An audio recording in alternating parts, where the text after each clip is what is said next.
Okay. Like Yeah. like from here, if you go typically, and right Okay. before you get to Asheville. Okay. And he is a native of Michoacan, Mexico. And he currently works at the YMCA of Erie County as a community health worker. But before that, he was a youth engagement coordinator and development manager at a nonprofit called Central Unido.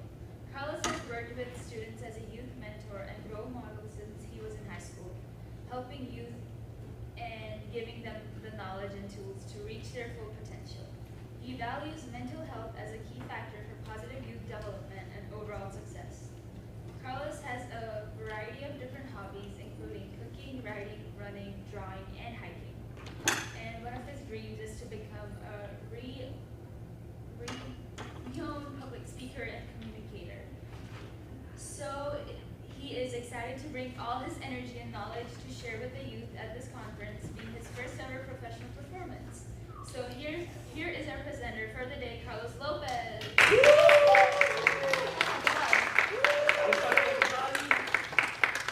All right. I understand that last night we had a good time, right? Concert, everything. So, and this morning you might feel a little tired, so let's do a little something to get you back up on your feet and a little bit awake. So, first, we're gonna try to try not to make as much noise, but there's a small group of us, so let's do as loud as we can, but try to minimize it a little bit. So what I'll have y'all do is snap your fingers. Right, so we're gonna create a storm. Right now it's drizzling. Now we're going to start by clapping our hands, or continue by clapping our hands. Right, so now the rain is getting stronger, going down a little harder. And we're gonna go into side clap. And now we're going to stomp our feet to create some thunder. All right, we're gonna try to stop all at the same time. 1, 2. Nice, fantastic job. Thank you guys. Thank you. Sometimes storms come into our lives, right? But at the end of the storm, there's light, there's clear days and clear skies. And I want to just do a little bit of a recap, right? I've had a fantastic time. I hope you guys have had a fantastic time too. And I've learned a lot actually from interacting with all of you. And I just feel super blessed to be able to have this opportunity. It makes me a little jealous because I think that Luke and his team have probably the coolest job on the planet. And you know, it's something that I would love to do too. I mean, I played pickleball with some of you. I got to see you guys put your dance moves out there at the concert last night. And there's one thing that I learned, is that I'm getting a little old because there was times where I wasn't able to hang. And I'm like, man, we're definitely not where we used to be anymore. But I still had a good time. And another thing that I learned is that you are all a resilient, enthusiastic, brave, and really great group of students. And I think that you all possess qualities of leadership that a lot of people may or may not have. And that's big. So I just want to say big thank you to everybody. And not only that, but you all, I'm pretty sure, lived through a pandemic, like quite literally. And having come out of that is a big thing. And while we're recovering from that pandemic age, mental health has become a big concern, especially among youth. So that is what my presentation is about today. It's not just that, but how you can use mental health to your advantage and start to learn more about yourself, about what you like, what you don't like, what makes you who you are, and then how you can contribute to your community after learning all of that.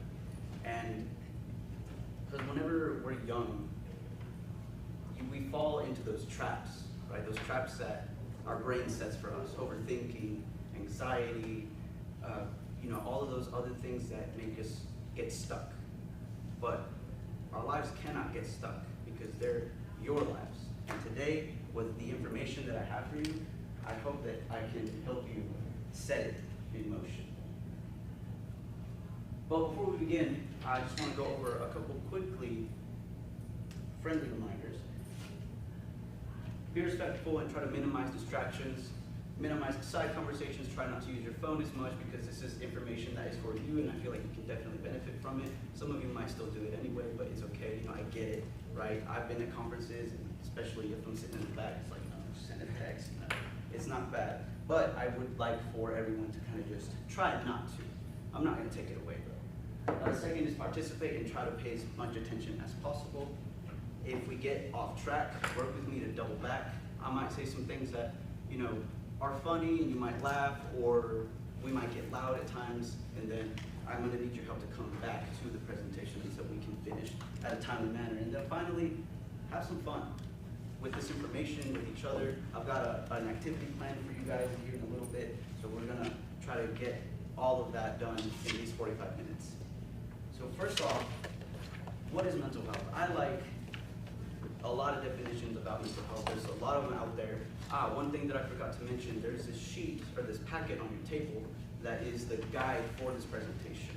There's things and information on there that you won't see in this presentation, but it still matters and it's still something that I would like to have gone over with you, but we have such limited time that I don't think we'll be able to. But that's for you to come back to, so that this isn't just a presentation for you and you get all this good information and then you leave and then in a week you forgot about it. So this is going to be something that you can refer back to whenever you're back in school or back at home, you're brushing your teeth, you might remember some of these things and then apply it into your life. So the first thing is, what exactly is mental health? There's a lot of definitions out there, right? But the one that I like the most is the one from the World Health Organization, which is essentially just a mental state of being that allows you to cope with the stresses of life, learn what is good for you, what is not good for you, how you can use yourself to contribute to a community and to your lives and to other people around you. And there's a lot of myths about mental health in general, right? Like positive mental health, what that looks like is that everybody is happy. You're happy all the time and nothing bothers you and all this and that, when it could be the opposite. A lot of times people can mask that, mask the things that they're going through with that happy face, that mask that we wear all the time.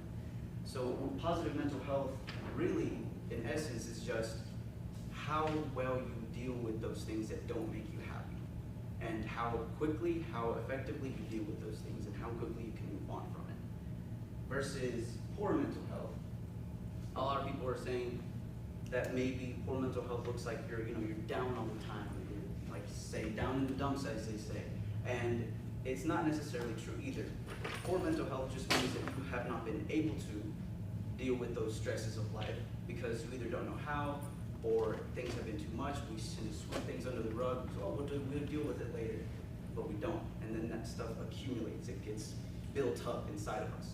And so that would cause poor mental health. So then there's a difference between that. Here are some common mental health disorders. We're not gonna go into depth with any of them because, like I said, we have a small amount of time with you guys. But I will go over at least these two, anxiety and depression. Anxiety can look several different ways. How many of you have seen Inside Out, that Disney movie? First one, second one? Awesome, great. If you haven't, I totally recommend it because they do an amazing job at showing you how anxiety works.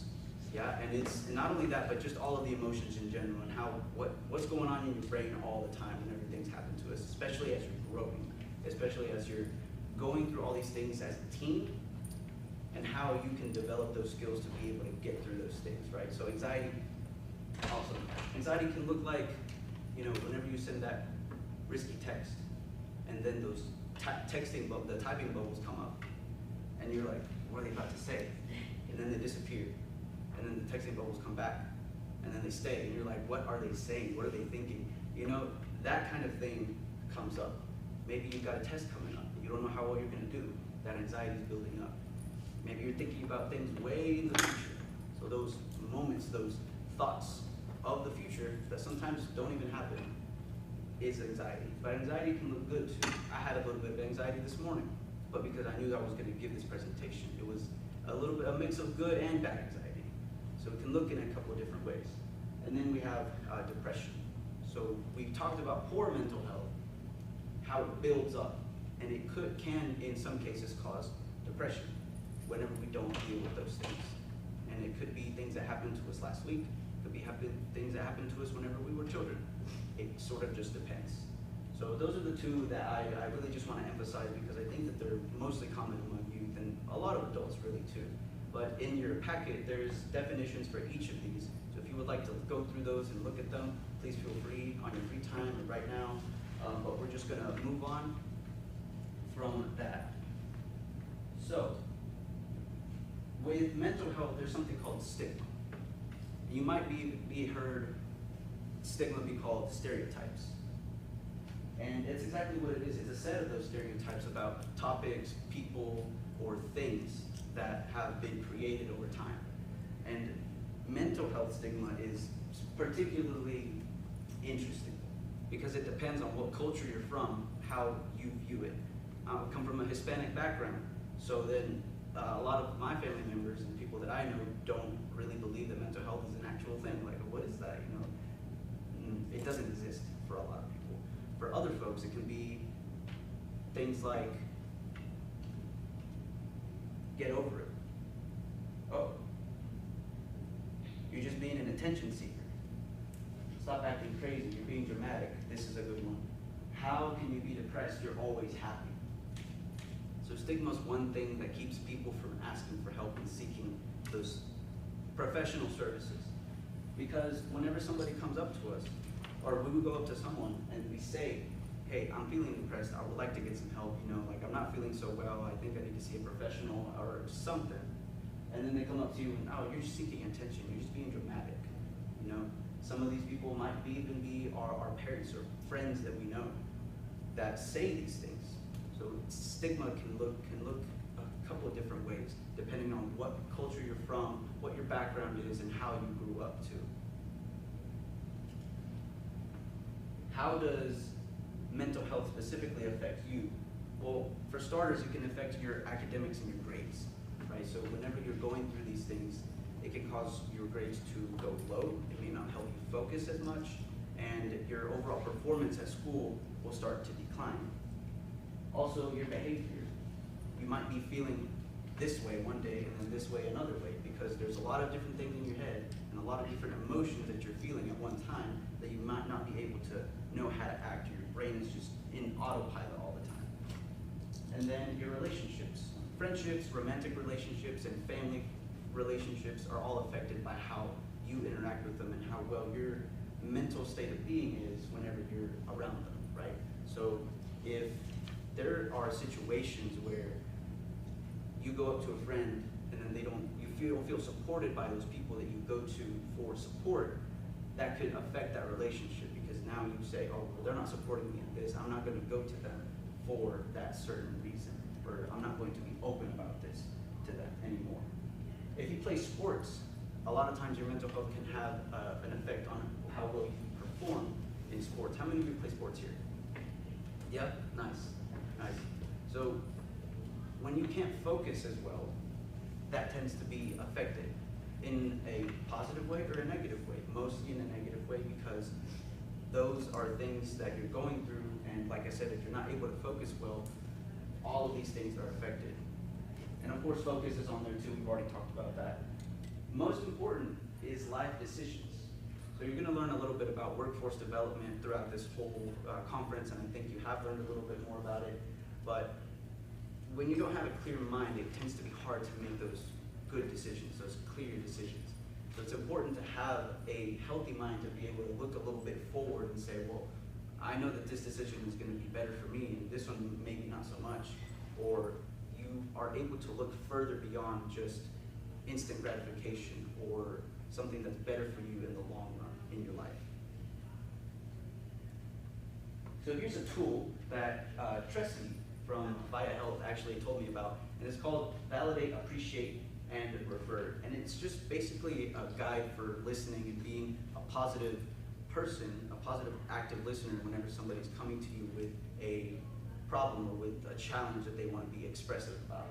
So what this can look like is just validating the person's feelings, how they express to you, appreciating that they were comfortable enough to tell you about it, and then referring them to the appropriate help, whatever that may be. So that looks like somebody coming up to you and saying, you know, I feel this way, I have some depression, some mild depression, and I trust you to be able to be open about it. You can say, I hear you. That's a validation. Thank you for being open with me. The appreciation. And then A question like, what makes you feel truly cared for, would be referring that person, whatever the response is, you can refer that person to the appropriate help, whether it be a support group, therapy, online resources, anything of that sort. And Yes, can you go back to that slide? I can. And so I was introduced to this at a conference I went to last year, and it was a youth conference. It was a national youth conference, and I really loved this tool because you don't have to be clinically trained, you don't have to be a therapist, you don't have to be anybody other than yourself. You know, you're not trying to solve someone's problem.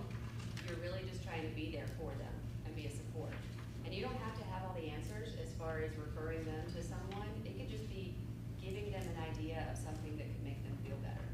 You know, you're just saying, you know, I hear you and listening, and then thanking them for, you know, being willing to be open and sharing with you. And then the refer can be, you know, you think you'd feel better if you went and played basketball. Okay, let's go play basketball. Or, you know, anything like that. It's very, very simple, and it's just kind of a way to, it's like a framework for how to help a friend or help someone that you know that's going through something tough. You don't have to have all the answers. You just are there for them and supportive. And I'll add to what Tracy said, I do a suicide prevention training. On that refer, if you're like, oh, you know, basketball makes you feel better, if you can go with them, rather than like, oh, the basketball court's over there, or be like, I can't play basketball right now, but I'm gonna go find someone who'll shoot with you, or whatever it is. Just kind of, or saying, if you'll go to the therapist, I'll go with you, you know, or I'll go talk to the counselor. It makes all the difference to kind of be that person that, you know, kind of paves the way for that referral. Right, pretty much not to let them go alone. Yeah. Yeah, being that support system for them. So emotional intelligence is a little different than mental health. Mental health is what happens here. Emotional intelligence is what happens after, as a response to some of the things that happens to us. And there's several emotions out there, like anger. What makes you angry? Just an example. What makes you angry? Somebody can just throw something out there. Yes. Bad grades. Okay, bad dreams, right? All right. That also. That too. She said grades. Grades. Okay. How Bad drivers. Bad drivers. Yes. My sister. Your sister. Yes. Siblings. Who else has siblings in the room? Okay, everybody. How many of you are the oldest? If you know, you know. Or youngest? Spoiled. I'm just kidding. I'm just playing. I'm just playing. Okay, yeah. No. Middle child. Very interesting. It's a very interesting position to be in. So yeah, sometimes our siblings do things that make us angry. You know, just even when just having to do with this presentation in general. You know, if you go to somebody or you talk to somebody about what's going on in here, and they just don't understand it. You're just like, you don't get it. They're not getting it. It's not clicking with them, and then that causes that frustration.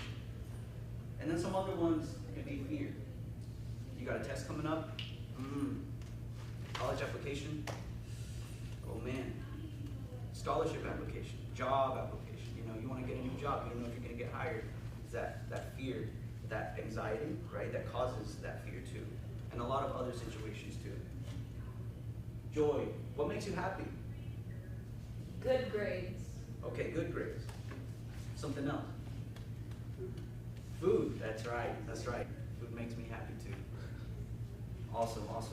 And then there's other ones in there like sadness and excitement. There's a lot of different things that can cause these emotions to happen to us, right? Excitement can look like, hey, get a call from the school, 2 hour delay, canceled. Even better, that kind of thing can cause us excitement. Or, hey, there's a family member that's coming to visit that you haven't seen in years. Boom, you get this jolt of excitement and energy, and a lot of different things happen to us. So it's the ability to identify, manage, and control all of these emotions that are happening as things are happening in our lives. Now, I'm going to show you all a couple of pictures, and you just can tell me, just throw it out there, how it makes you feel. So we're going to start with the first one. How does this make you feel? This ever happen to you guys? How about when you're opening a pack of scissors and you need scissors to open a pack of scissors? Yeah, makes no sense. And this is the worst. It happens to me all the time. What's that? I said, put it in a Ziploc bag and some of these scissors. Like, Yeah, exactly. unzip it. For real. Makes it a lot easier for us, right? Great, great. Okay, so we're gonna go to the next one. How does this make you feel? Yeah? Cute, right? Puppies. That's Terrifying. puppies, serotonin, oxytocin, all these good emotions, right? Because, oh, we want to pet it. This is so cute. Look at its eyes. Look at how small it is. Now, here is the next one. How does this make you feel? Can you kind of see that? You see that? Embarrassed for the kid. Right? That's That's how how people treat their Like when I'm by children. myself, sometimes I think things. Okay. I would love to sit like that in one. Okay, I got you. Walking around the whole thing. Okay, well, that's so, I would sit like that in one. that's empathy right there. Now, Or maybe, Isolate. or maybe he did something that put him there. well, okay, awesome. Yeah. I'm glad you said that because here's the story.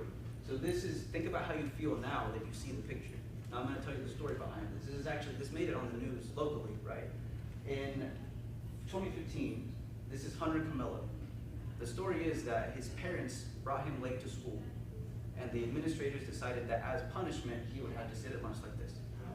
But I mean, that teaches you that you need to be, sometimes you gotta be on time and like, you can't be late in life. Right. But that's not his fault. It's not his Yeah, fault. parents' fault, it's parents' But fault. you gotta take the initiative Mhm. to do something. Yes, I get that. He's like, fine, looks But fine. yeah, What if he had a doctor's appointment? Think it's like Hey, you wake, did your parents wake you up at 5? no, I wake up my parents up at night. Like, I wake up like no, at 4 o'clock in the No, morning. what I'm saying, when you were 5 years old, did your parents wake you up? Heck yeah. Or I woke up myself, I'm always early bird.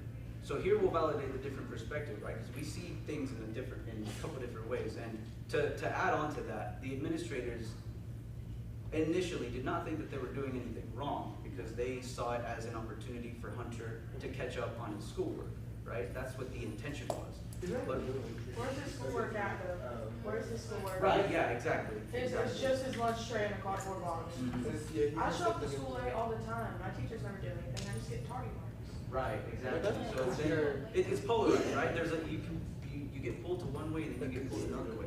The thing here is that first you see the picture, right? And now you see the story. And now you've got two emotions going on at the same time. So you pay attention to that more with things that happen in your life, you start to identify those a little bit more, right? And they start to make more sense. And you're like, oh, well, I feel this way because this happened, right? So a lot of people don't know exactly how to identify them. So here's a simple formula. And there's another example in your packet that also follows this formula too. So first you notice the emotion. Something happens to you, it might make you angry initially, mad. Okay, I'm mad, I don't exactly know why, but I feel angry, I feel, aggressive. There's two questions that you can ask yourself to really dive deeper into that emotion. What color is it? Can you assign a color to it? And then where do you feel it? And then the final one is rate it on a scale from 1 to 10. Sometimes you can skip 2 and 3 and go straight from 4 to 1, or from 1.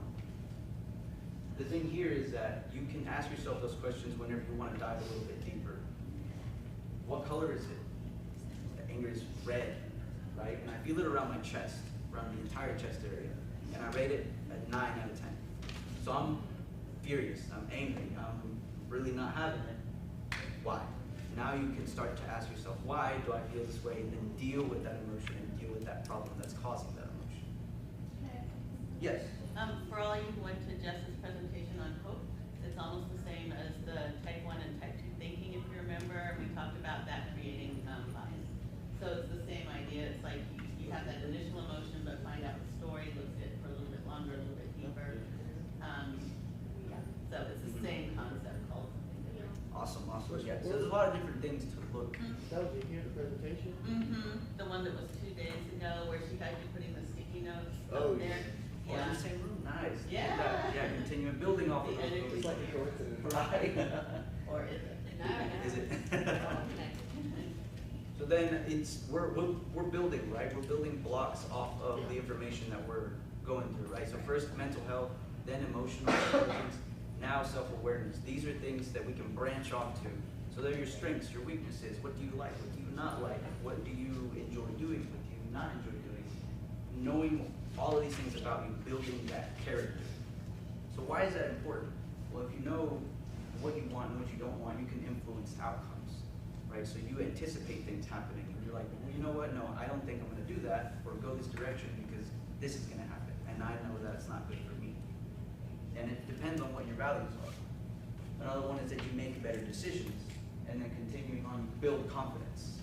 And so I'm gonna show you how this is gonna help you build confidence and keep that confidence as you're going through your life. And then understand things from a different perspective. So we were talking about how the other people see things differently and how we can see things in another way, but that is just one way that you can start to build self-awareness, is knowing that there's other things that other people look at and they just have different opinions about it.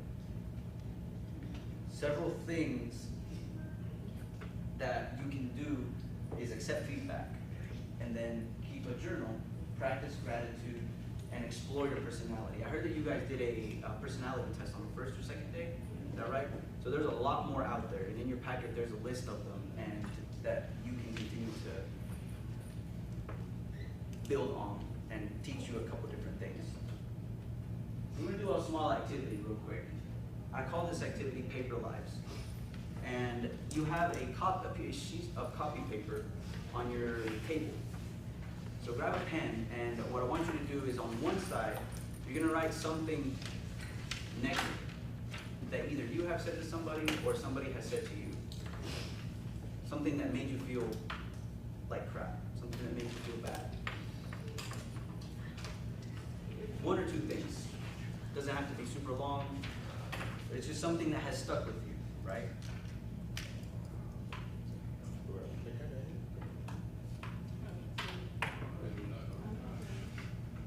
Like, is everybody gonna read it, or is somebody? No, we're just, yeah. I think I'm hard about this. You might not be able to work, Whatever I said is happening.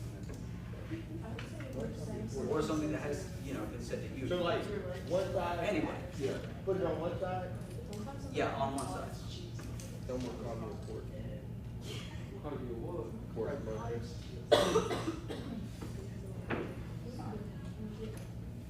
It was something that Maddie said. Carrot top. Carrot top. Look, you are. Here. You put that. Carrot top? You don't like carrot top? I look like I eat carrot top. You girls from the carrot top. How about that, man? It's Very okay. hot. Ed Sheeran. Because both of you guys are It doesn't. redheads now. Yeah, we're twins, bro. I can tell.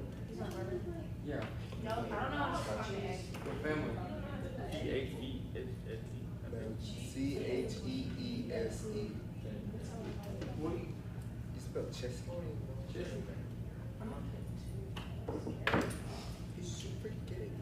So whenever y'all are ready, No, I It's don't some, call carrot top. no, it's something that you said to is everyone still writing? Oh, wait, right, it's something that you said to somebody Yeah, that right. makes. Or something that someone has said to you? Yeah. Okay, it's the end this year. How about something else? We gonna call it up. Yes, wait a second. It's all right. Anticipation. Take it. So jump in. Okay, nice. I could be real. Is anybody still writing? As I raise the laundry basket? Yes, a laundry basket. Yes, this is for laundry, yeah. So whenever y'all are done with that, on the other side, you do the same thing, except this time you write something positive, something nice that you said to somebody, or that someone has said to you. Was that on the back? Yeah, on the back, yeah. So on the other side, you'll write that. Some nice like this. Something that you said to somebody.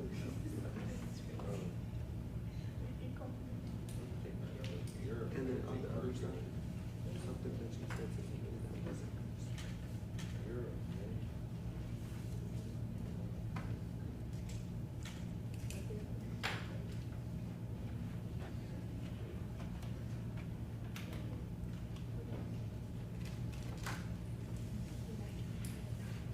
Yeah. What you want me to target?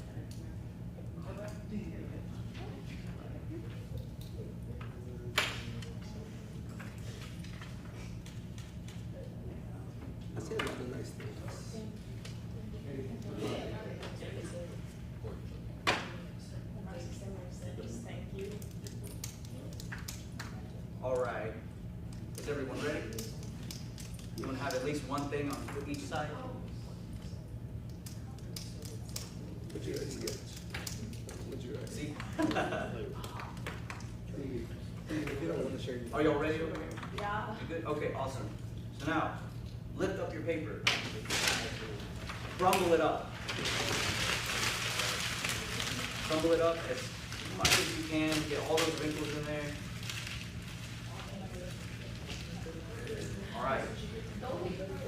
Go here. Now we're gonna go from each table. I want you to try to make it in the basket. All right, let's go. Oh. All right. Yeah, I'm working on my jump All shot. right, let's go. Wait, I'm re-shooting. Oh. All right. Oh. We suck at this. All right. Okay. Here we go. I don't know who's gonna have what, but all right, let's go. Nice, nice. Woo. There it is. Oh. Yeah, girl. Why'd you hit him? That's like illegal. All good, all good. We're gonna try to move on because we're running low on time, but thank you. And nice. Thank you for giving me one shade to the face, you man. Oh. All good, all good. Go ahead. Nice. Ooh. Nice. And oh, nice, fantastic, awesome, awesome, awesome.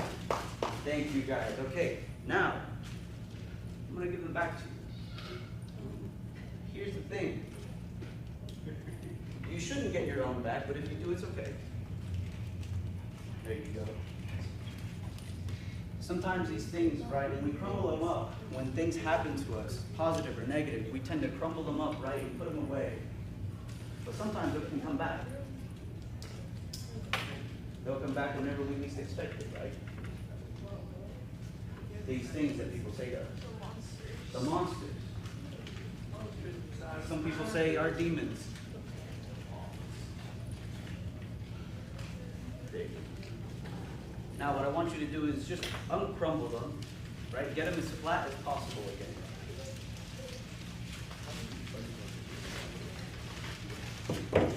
I think some of you may have ripped yours, but it's okay.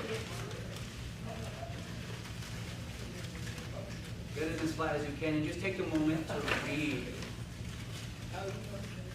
the negative side. Look for the negative side and just read it. Just sit there with it for a little bit. Yeah.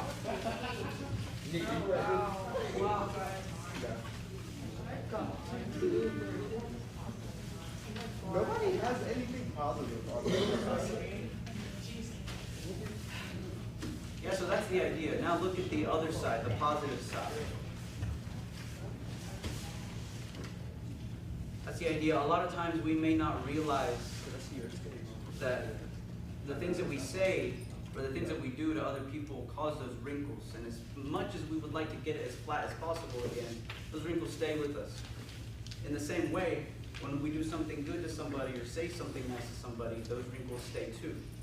So it's your choice to see which side you want to look at life as, and then what exactly you want to do to people. Do you want to make a positive change in your community and your friends, your life? Or do you want to leave those negative wrinkles on? So that's about as deep as we're going to get with this activity. So that's just kind of getting into perspective, empathy, and that other people go through things, and that when you go through things, you're not the only one. Sometimes we all just have our own fights to fight. And then you can create a positive impact in your community and then set that in motion. Hopefully this information is giving you the abilities to do that. So whenever we talk about seeking help, there's a lot of different resources out there. You can go to a trusted adult, you can go to a therapy, school counselor, there's always somebody to talk to. And if you have a role model, you can talk to that person too.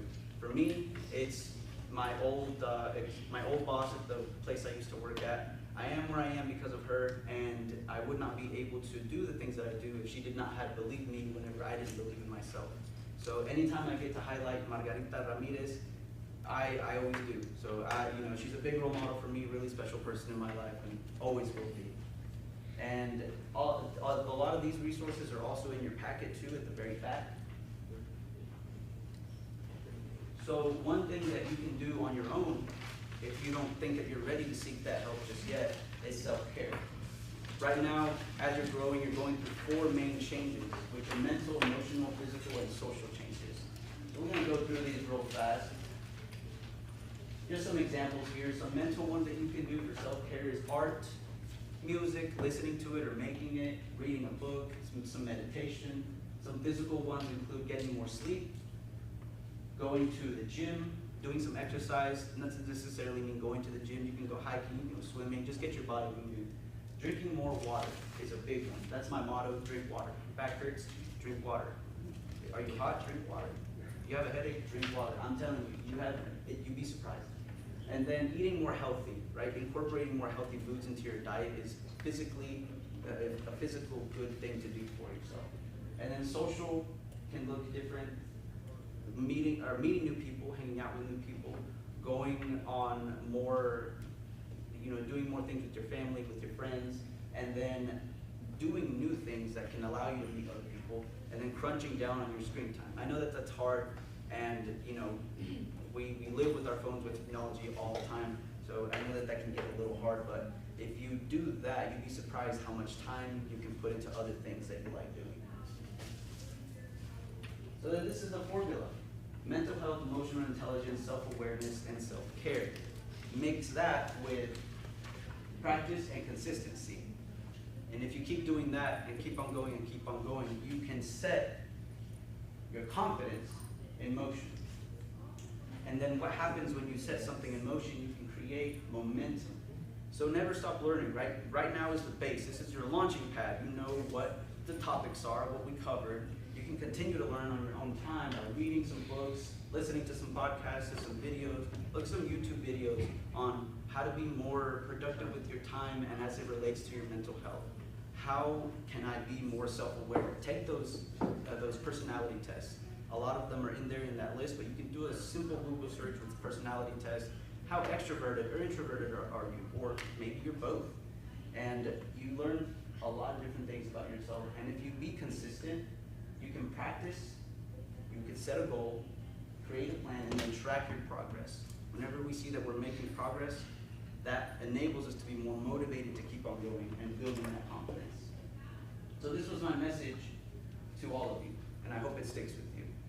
Mental health basics, emotional intelligence, self-awareness, self-care, and how you can use those 4 topics to acquire more confidence, gain momentum, and to my last point, expanding yourself. You will get to a point where you learn all of these things about yourself and you have built this confidence to be able to change your mindset, to learn new skills, to try new hobbies, and to have deeper conversations with people, and overall, live with more freedom. Because this is your life, guys. Say it with me one last time. Set it in motion. Thank you, everybody. I hope you.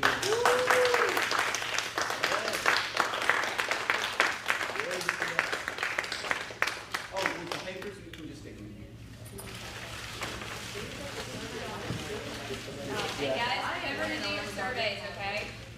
What'd you say? Remember to do your surveys. Where? On the app. What? It's on the app under survey time. Hey, you're with the whole, It was, hey, nice, that's bonus points, right? yeah.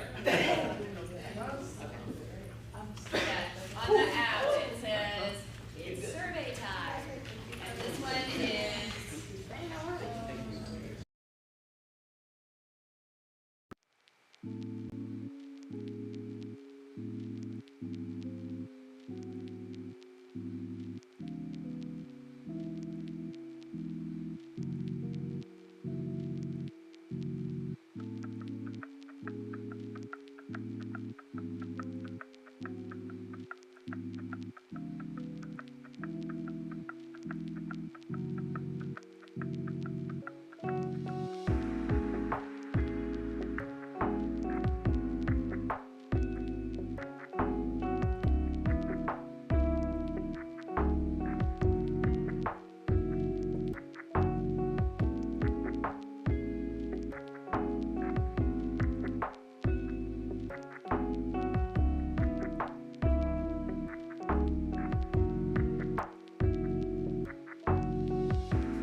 basically, I'm trying to turn them into a college expert so that they can kind of do my job for me. And my background is I was a college baseball coach, and my goal for my baseball players, I was a hitting coach. My goal for my baseball players was I wanted them to be their own hitting coach. If I did a good enough job with them in practice and teaching them how to hit, then they knew how to become their own hitting coach. Well, I'm kind of transitioning that in my new role here, where if I teach the kids and the students enough about the college system and their plans and degrees that they're pursuing, then they'll understand what they need to take, when they need to take it, and they will be able to kind of do it on their own. But my career path was I wanted to be a Major League Baseball player. We got any other baseball players in the room? We got one baseball player. All right, I was going to be a Major League Baseball player. I got done playing college baseball, and they told me I couldn't play anymore. I wasn't good enough. So I was like, uh-oh, what do I do now? I started out was going to be a biology major because my sister was a biology major. Learned real quick I didn't want to do that. Then I was going to be an accountant because my dad was an accountant. Learned real quick I didn't want to do that. So I ended up being a management major. And they wouldn't let me be a baseball player anymore. So I was like, well, I'll do the next best thing. I'll go coach baseball. So I became a college baseball coach and did that for 20 years. One of my roles as a college baseball coach was I got to advise my baseball players on what classes they wanted to take. I kind of got thrown into that role because I got there, I was the low man on the totem pole. Nobody else on the coaching staff wanted to do that. And they said, hey, you were a good student in college. Why don't you advise these guys? So I started advising them. I did that for 20 years. And lo and behold, it led to me being able to move back to my hometown and take a job where instead of helping 40 kids with their college classes, now I get to help 300 kids with their college classes. So you never know what kind of career path is going to play out. I would have never guessed that I would be, a liaison for an early college high school, but it is a great opportunity, and it's an opportunity to help kids understand their future and prepare them for either a career or moving on to a college. Excellent. We're glad you're here. You've been with us for a month. Yep, I made it a month. I'm like, just keep coming back. That's my goal. Just keep coming back. So, all right. So when we talked a couple days ago about your career, I'm going to pick up where we left off essentially. So everybody should have some of these long sheets of paper. So everybody take one of these long sheets of paper. Pass around your table. Make sure everybody's got some. If you run out, we've got some more. Or you need more? Some more? You need some more? Okay, gotcha.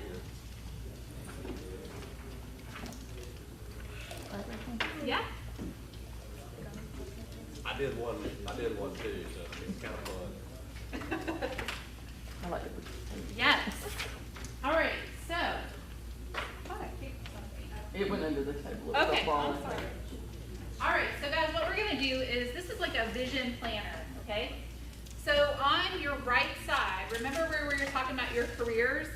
So on the right side, I want you to kind of get those creative juices going, and I want you to draw pictures or write words about what that vision looks like for you, right? We were talking about, we did that reality check of what life would look like, what lifestyle you would have in your 20s. And so on that right side, what you're gonna do is kind of draw some pictures or write down some phrases about what life would look like, what career you would have, what kind of lifestyle you would have in your 20s, okay? So, everybody ready with that? You can draw, you can write down words, you could write down how much you're gonna earn. You can use these little guides that are on your on your tables. These are just old program guides, so you can use them, you can tear out the pictures, whatever you want to do in that right side. Basically, you're just figuring out that vision that you have for yourself. What does that look like? Right? So you might draw pictures. If you're going to be a teacher, you might draw a stick figure of you as a teacher, and then lots of other stick figure children or students. Okay? You can use these if you want to. You can tear them apart. I should have brought some tape for you. Ow, I brought tape. Sammy brought tape. See, Sammy brought tape for this. So if you guys want to use any of these as pictures of your careers, you're welcome to. If you want to use certain letters, whatever, it's up to you, completely up to you.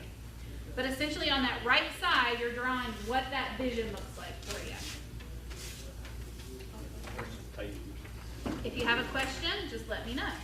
I'm going to give you just a couple minutes to work through this. Think about those careers. Think about what salary you're going to need to earn. What is that reality going to look like for you in your 20s? You guys remember the UPS commercial where the guys went you like draw stick figures and it's like built the whole story. That's what I felt like doing this.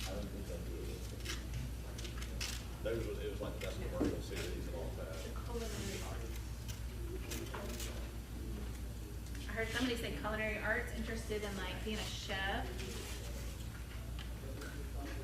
I see some cool artistry things happening over here. It doesn't have to be pictures. You can just write words. I know it's early. Get those creative juices going.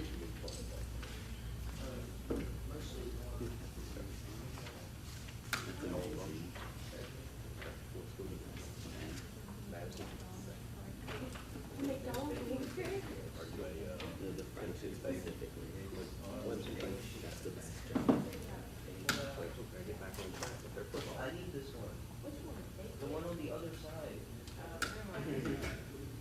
Like they schooled everybody for so many years.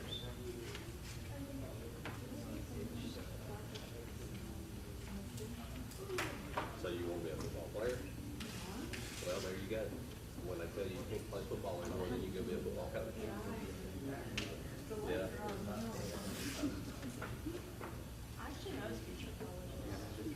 What kind of engineering do you interest in?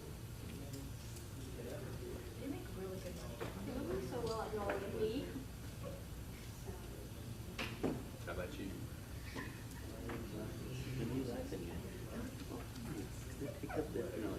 Looked up any schools. Wait. I know some really good. That's really good air. Not make music or do anything related to music. Down in Daytona Beach, Florida. They're one of the few that have the aerospace. Yeah. We played baseball down there one time. You guys are doing great, working on these visions.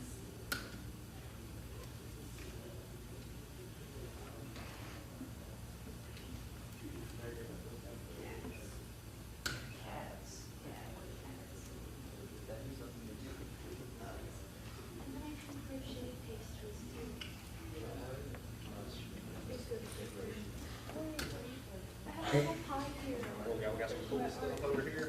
Did the culinary comment come from over here? Yeah? Well, I will taste test anything you cook, trust me. Well, actually, my dad owned a bakery and I would help her out. It was called Betty's Bakery. Okay. Here in Wilkes, or?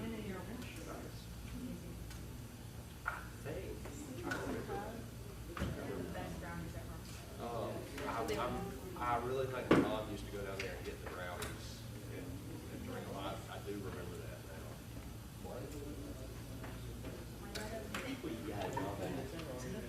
Will he sell the recipe, brownie recipe? I guess so. What else we got? What you got? How about you? No, because wasn't there that one episode when he had a nose or something? Yeah. What is that? Managing? How about you? Oh, that's cool. I think that's kind of something my daughter. She likes that. Could you go be like a vet? Yeah. They need veterinarians now. There's not a whole lot of people going into that field.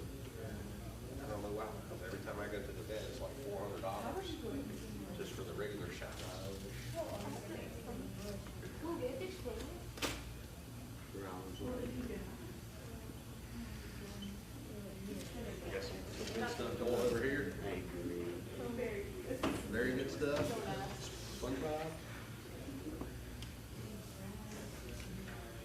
I want something in the criminal justice.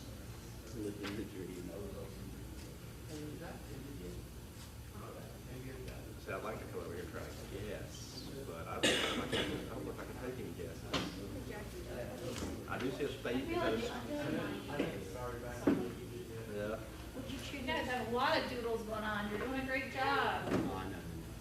You already. You guys have some good ideas over here. Awesome. Yeah. Like horticulture, farming, what is it? Yes.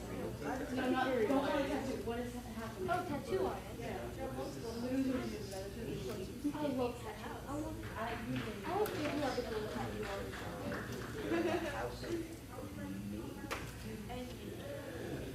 All right, guys, we're going to take a pause from your visions and we're going to talk through how to get there, okay? And then we're going to come back to this and you can add some more to it, all right? So feel free while I'm talking, if you need to keep adding to it, that's cool. Doodling away, that's all good. This is yours to keep. This is your vision plan, right? So each individual is different. Your goals are different. How you want to get there, it's going to look different, okay? So we're going to use a couple resources, a couple websites. So I would encourage you to jot these websites down. If you're still keeping up with your journal, you might want to put them in your journal. If you want to put them on this vision sheet, that's a good place to store them. But I want to share with you, everybody in the room is from North Carolina, right? North Carolina, perfect.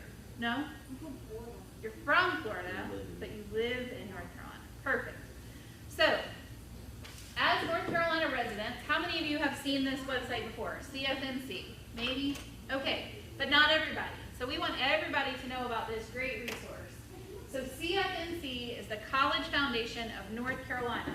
So it's specific to North Carolina resources that you can access all about college. And there are tons of tabs and tools that you can check out here, but we don't have time to see all of it. We're just gonna kind of do an overview, okay? So thinking about planning for college, when you start to search for colleges on this website, what state do you think it's gonna be specific to? North Carolina, right? And so when you start to dig, you'll start to see that there are 58 colleges, community colleges in North Carolina. So does everybody know the name of your community college that's closest to you? Yes. Yep, everybody knows? Everybody knows where to find it?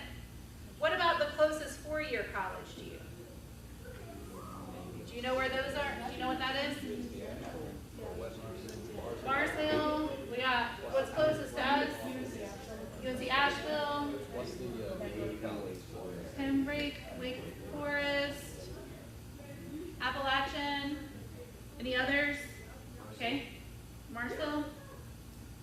So those are your four-year colleges, right? So it's important to know who your neighbors are, who's next door. Because through your community college, there are these transfer agreements that happen with the community college and the four-year public universities that say if you take a class with a two-year, it's going to count at that four-year university, okay?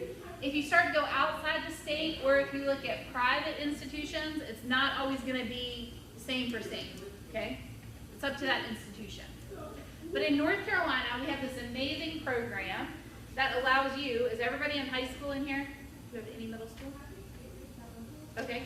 So as a high school student, so 9th through 12th grade, you have the opportunities to take advantage of these dual enrollment programs in North Carolina. Anybody already in those dual enrollment programs? Okay, early colleges, those count. So what does dual enrollment mean? It's different for everyone, but normally when it uses,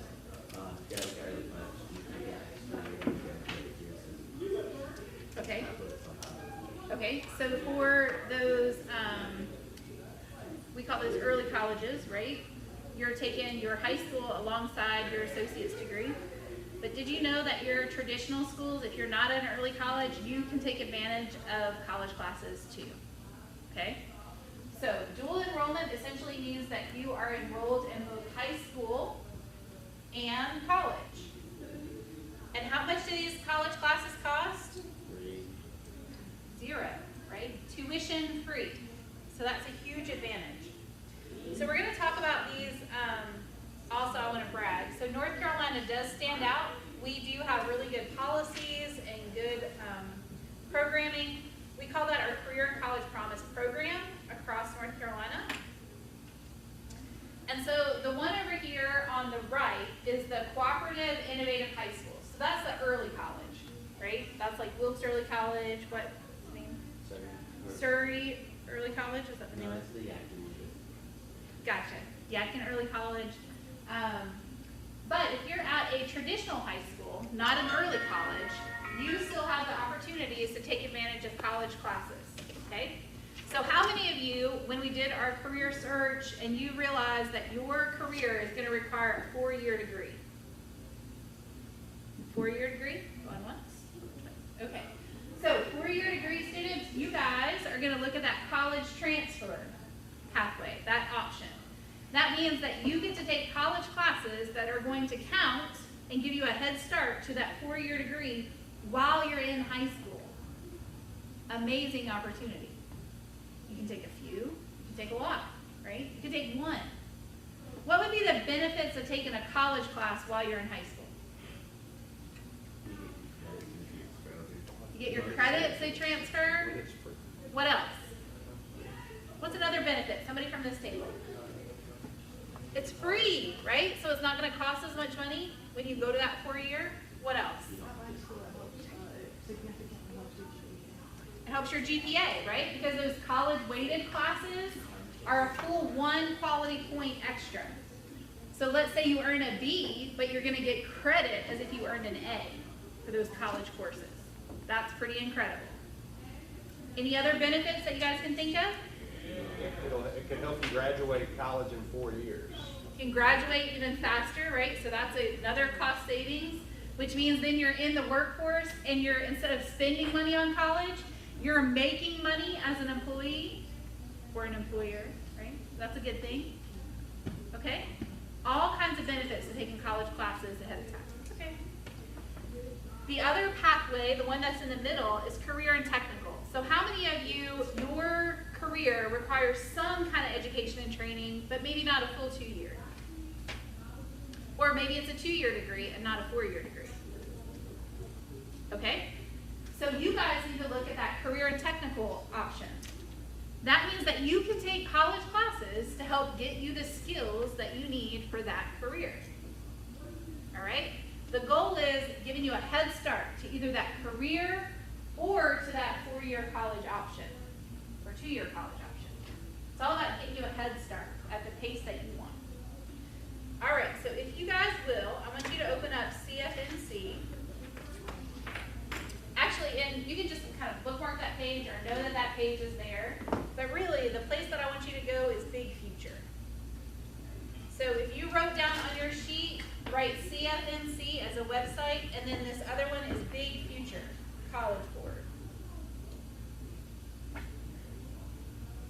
Now, the nifty thing about this site, just like CFNC, is that you can create an account, okay? Remember when we talked about creating a CFNC account on Tuesday and the benefits of that? It kind of saves the work that you've done. It saves those assessments. Well, if you do CFNC and you're doing college searches, it will save that information too, right? So you don't have to constantly think about it. It just goes back to where you were last. It saves that information.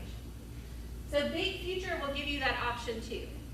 Big Future is connected to the College Board, which gives like ACT test, SAT test, you've probably heard about before. The really neat thing about creating an account, especially for my 11th and 12th graders, this is important. If you want scholarship opportunities, when you create an account for Big Future, then each time you do activities, they're going to automatically put you in the pot for scholarships. Scholarships is free money for college. These are legitimate websites. You should never have to pay for a scholarship. Scholarships are free. You should never have to pay to apply. Okay? So there are some benefits if you wanted to create an account with Big Future, you can do that. But at least write down these sites, CFNC and Big Future. All right, so if you guys are on this website, we're gonna start to narrow down all the different college options that you have. So nationally, remember CFNC is only North Carolina, Big Future is for the entire country. You should see that there are over 4,000 colleges in the United States. So how do you find the right one for you? Well, the very first thing that you should do is look to see if they offer the major that you're interested in. And maybe you want to study a couple different things. Maybe you're not sure. You should probably choose a college that has both options. Okay? And so in this majors category, you're going to start to narrow down. I'm interested in civil engineering. I don't want to be a technician, I want to be the boss. All right? And so it's going to narrow down, instead of 4,000 colleges, I'm down to 364 now. All right, well, I don't really want to be all across all across the United States. Maybe I want to go to Colorado.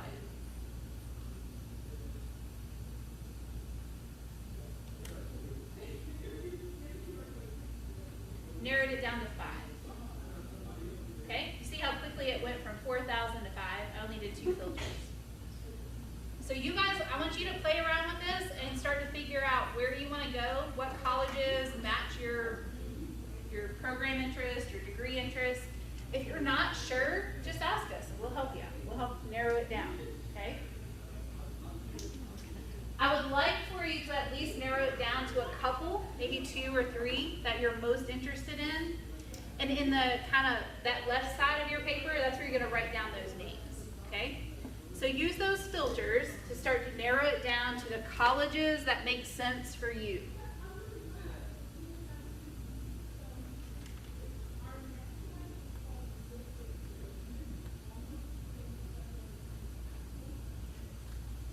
If you need help to navigate on this site or to get to this page, just let me know. Are you there?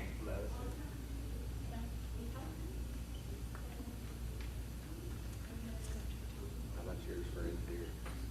UT Charlotte, UT State.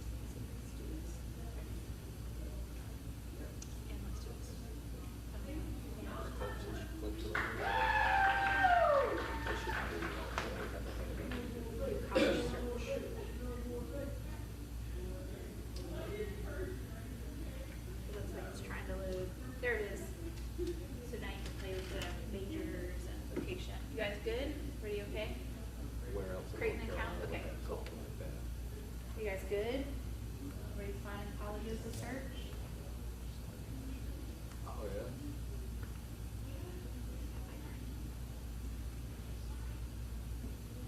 Good?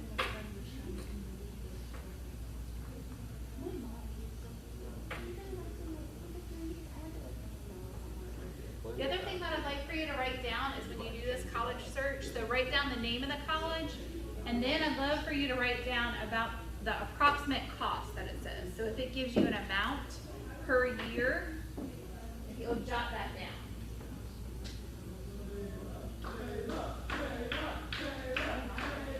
Have fun over there.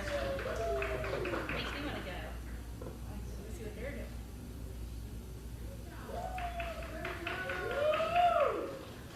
I'm a little confused because we just came from there and there was nothing like that when we were in there. I think they have different speakers rotating through maybe in one of the rooms. No, it's the same one. Oh, it is? We rotate, y'all stay, I think. Coffee Full of a might be bunch kicking of in. oranges. It may just be them and not a, yeah, that's true. It might be a class of little orange people. Oh, did you guys do the colors? Did you guys do the colors assessment? I think Nick's in there too then, so yeah. Do what? I'm Did sorry. you guys do the color assessment? To learn We your colors, true did, colors? that was, not yesterday, the day before, I think. We just did the quick version, and that's what we were saying, the oranges were all in there. Is that what's happening over there? Were you in there? Yeah, Was that all the oranges in there being loud? that's the ones. That's what we thought. That was smart. we said, she said she, it sounded like a fun class or something. I said, well, we just came out of there and it was nothing like that. It's just who's in there. It's the people that. They probably make every class fun. You get them next though. Okay. You guys are fun too. I'm loving all the doodles and sketches you guys make. And the work you're doing, you're researching, that's what it's about. And so just keep in mind, these resources you can have, right? They're free, good resources at any time. You guys are on it, you're ready to win those scholarships. I love it. So I'm curious, I mean to ask, like, ask someone, but I keep getting asked Yeah. school process. So if I were to get, just spitballing here, a scholarship for theater, would I have to major in theater? So like if you earned a scholarship based on your past theater experience, no, you would not have to major in theater. Your scholarships, the scholarships that you apply for are gonna have stipulations. So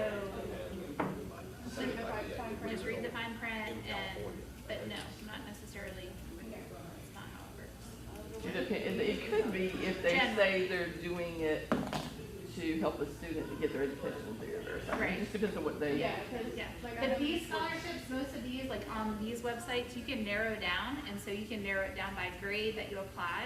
So you can start applying, what grade are you in? I am currently going into my junior year. Yeah, so you can start applying for 11th grade scholarships, and it will narrow it down to say, it'll start to ask you questions, so that you don't have to.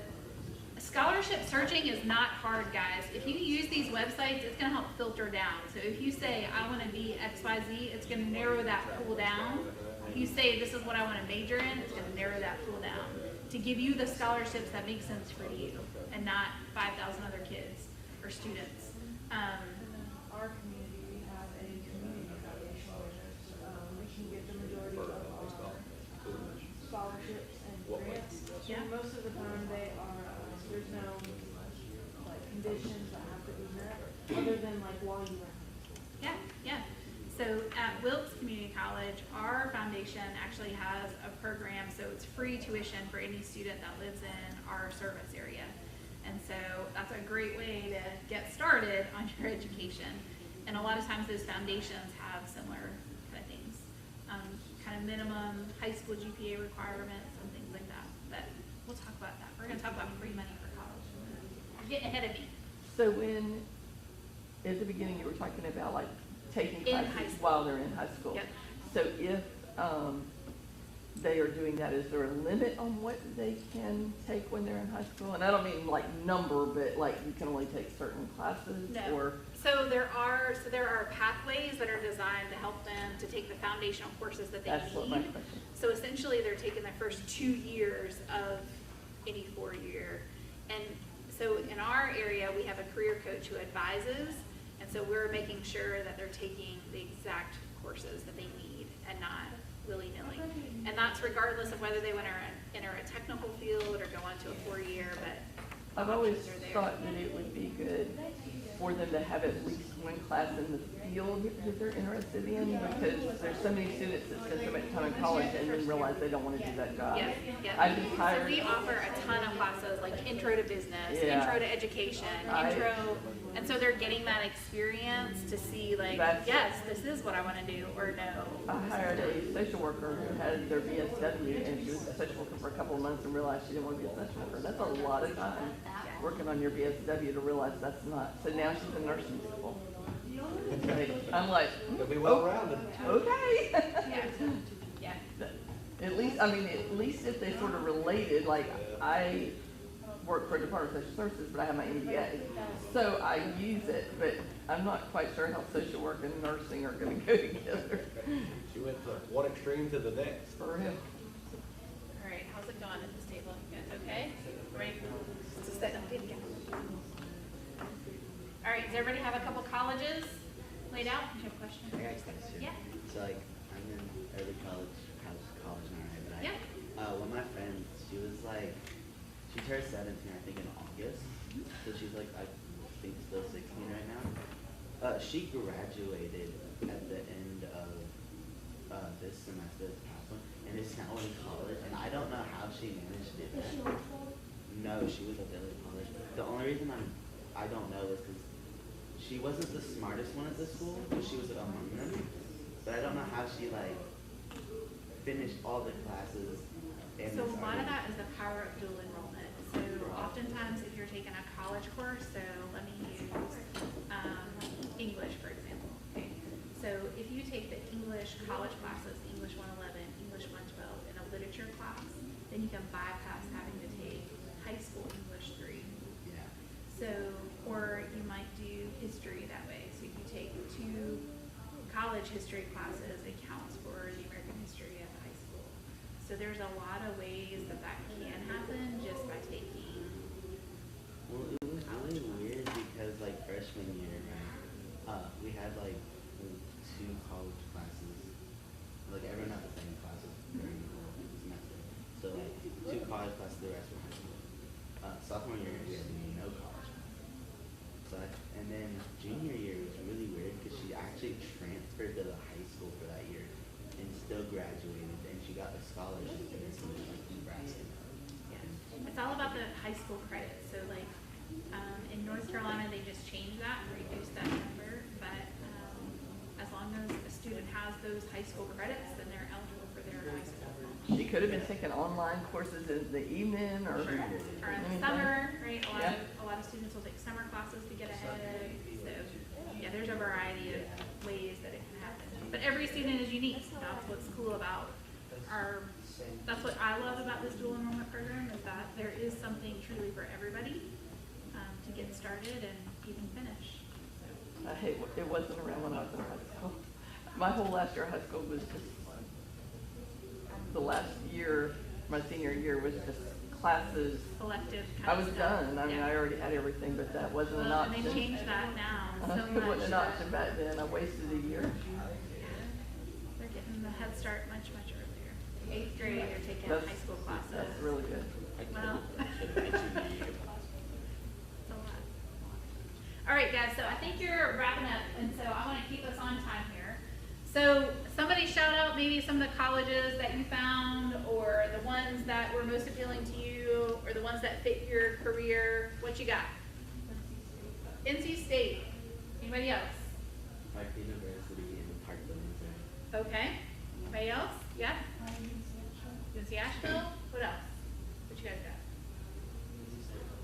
NC State? Okay. Okay. All right, so on the colleges that you search for, you should be able to see the average aid or average per year. And note that here it says after aid, okay? So that's not the cost. That is what students typically pay after they receive financial aid, okay? So sometimes when you're looking at different colleges, just their college website, it'll say the cost of attendance. So what do you think, besides tuition, what do you think is included in cost of attendance? Room and board, food expenses, meal plans, all that stuff, right? So that price tag is usually like huge, right? So you start out with that cost of attendance, and then you subtract financial aid.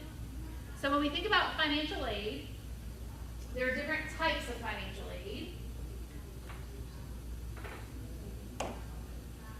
So, go here.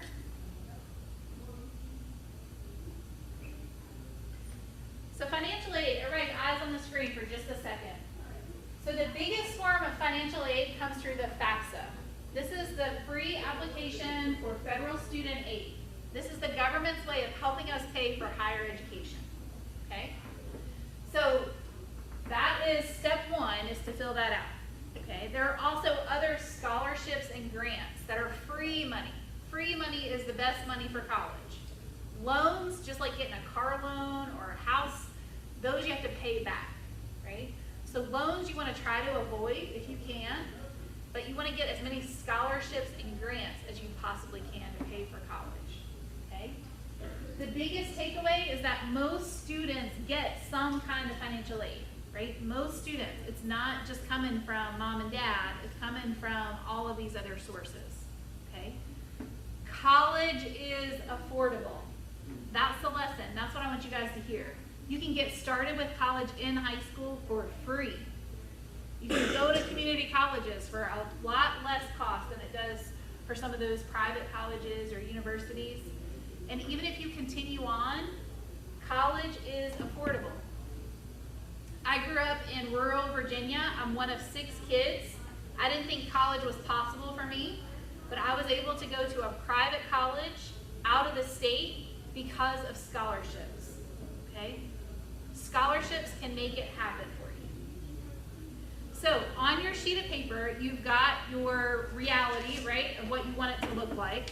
You've got your colleges listed there. So now that you're ready to go, I want you to write down these 2 websites, the CFNC and the College Board website. And in our last session, we jotted this stuff down. I'm trying to remember. I feel like I'm missing something. I don't know. I've talked through too many things already. It's only the second one. Through CFNC, there's lots of scholarships. Let me show you where you can search for those scholarships. So remember, CFNC is your North Carolina one.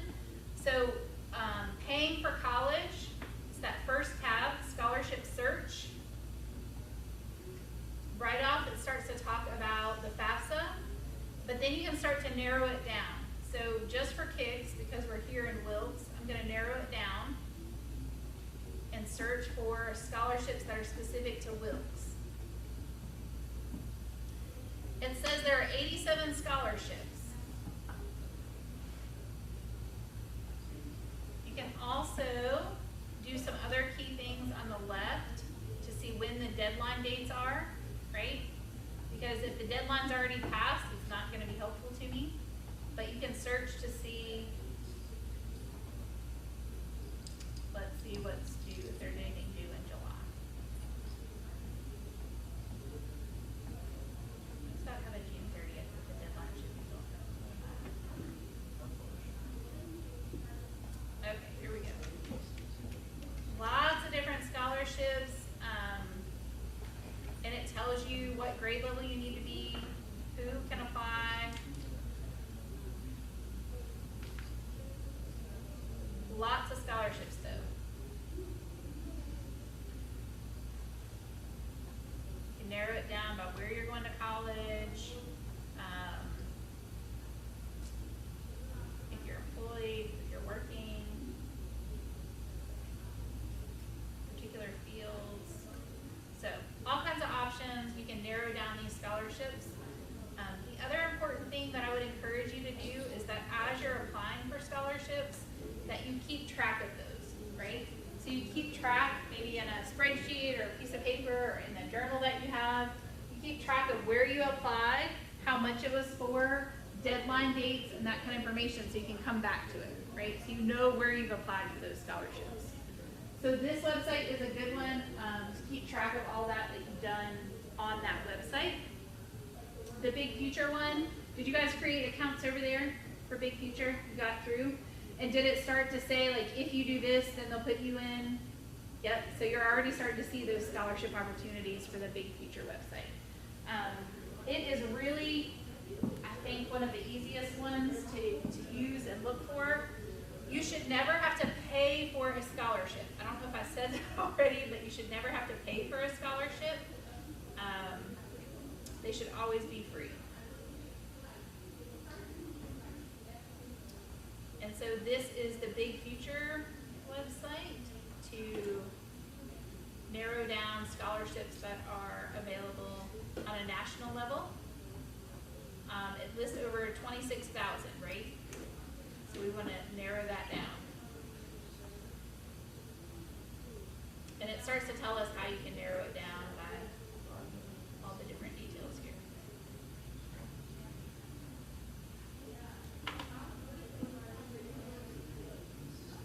So if you're still in high school, you can say what grade you're in on this one.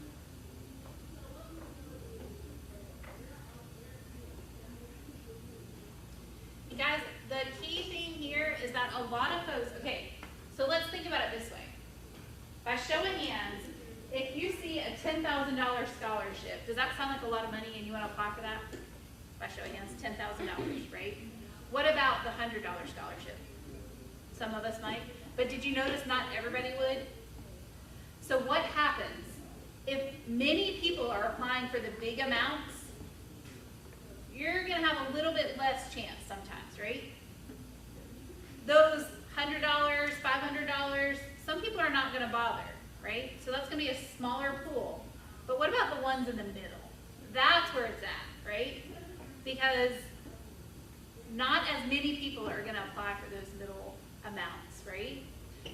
But $1,000 can add up pretty quick, right? So if you apply for 5, that's $5,000 that you've earned to pay for college, okay?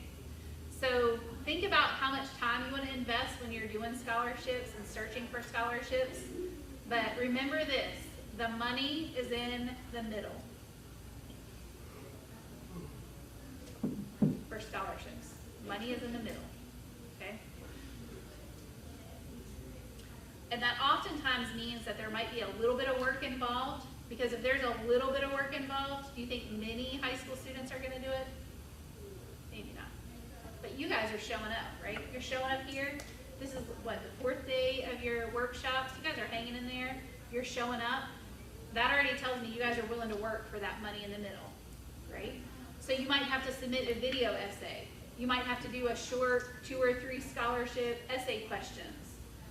That's where the money's gonna be, right? If you have to do a little bit of work for it, because some of your other students, your colleagues, they're gonna fall off. But the money is in the middle. If you have to do a little bit of work for that scholarship, chances are high that you're gonna be more eligible for that. Does that make sense?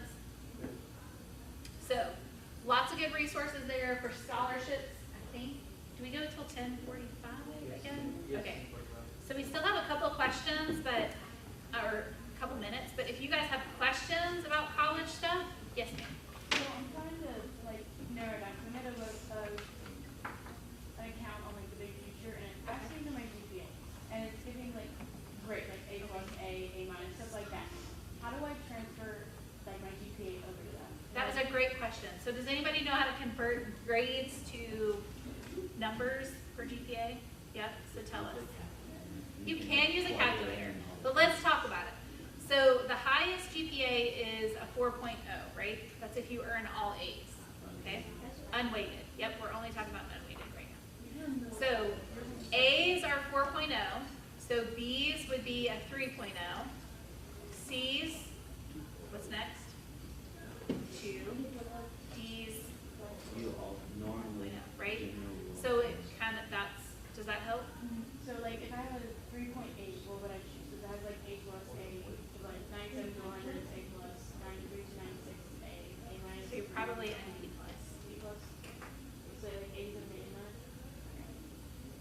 Yes. What's the point in having a good weighted GPA if everything takes a weighted GPA? That's a great question. That's a great question. I don't even know if I know. From my Yeah, so experience- oftentimes, the place that's of value, it may be in scholarship applications, it may be if you're competing, with applicants for 4-year colleges. But there's opinions out there, and I would say when you talk to admissions officers, they're not so much gonna be concerned with that. They're looking at all the applicant, right? They want you to not only have shown that you have the work ethic to work hard in classes, they want to see the organizations that you're involved in and the community service activities that you're doing. All the extracurricular things matter, right? And it's not so much, it just demonstrates a well-rounded student. That's what they're looking for. I would say I don't know that there's a lot of value. That's my opinion.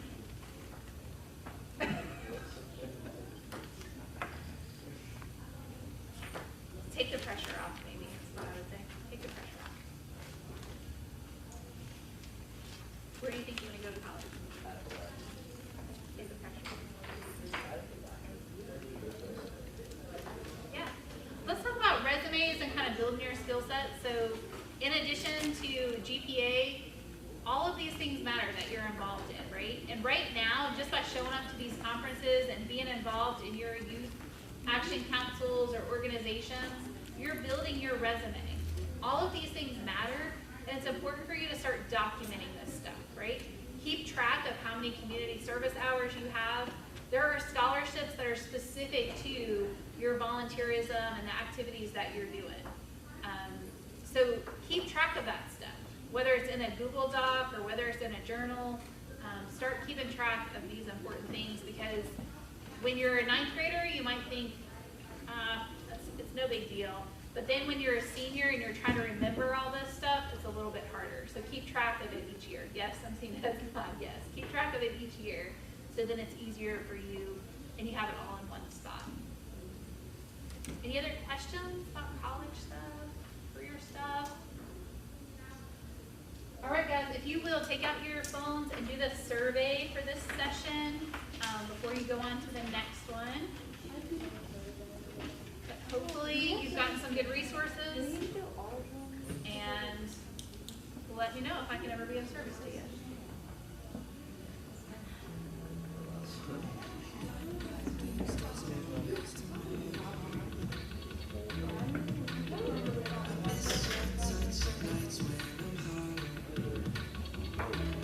I just wanted to say, from my experience, it kind of depends who you're talking to. If you want weighted versus unweighted.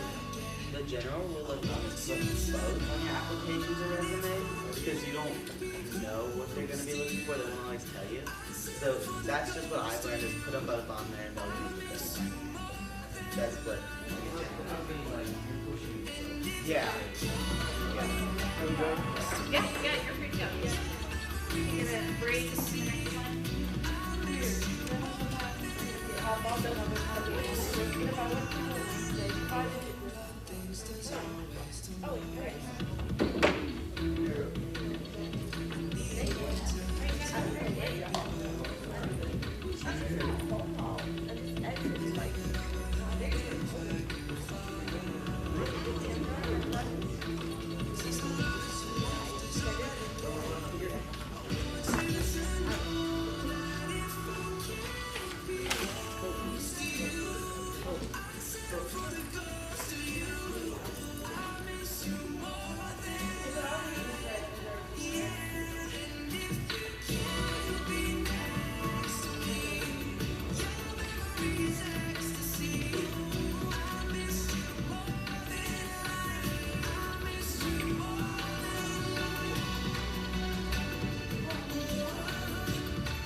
I think this has been a dream of mine for about 2 years. Yeah. So seeing it kind of portray out, and now today being the last day, I think I'm a little emotional.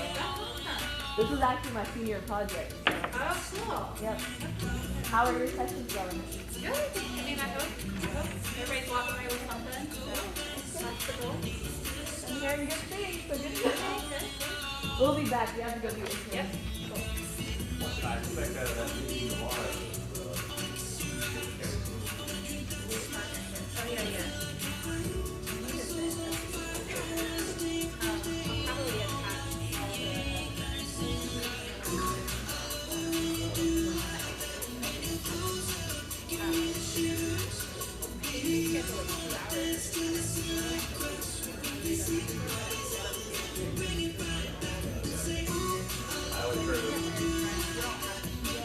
There's nothing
back at it. 2 weeks in I'm itching for it. Get back. We've Worked out New York on. we've seen you a couple times, yeah.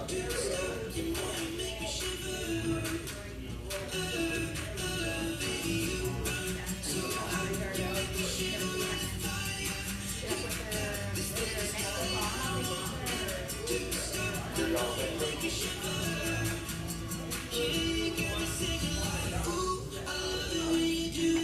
No, I'm here.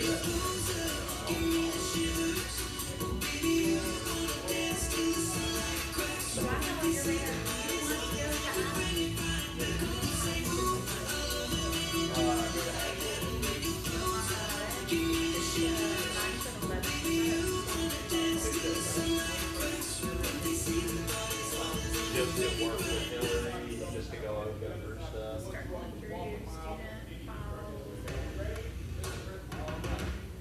You're welcome to, you're not required to, I'll say that. On the 11th is only going to be here because we've done.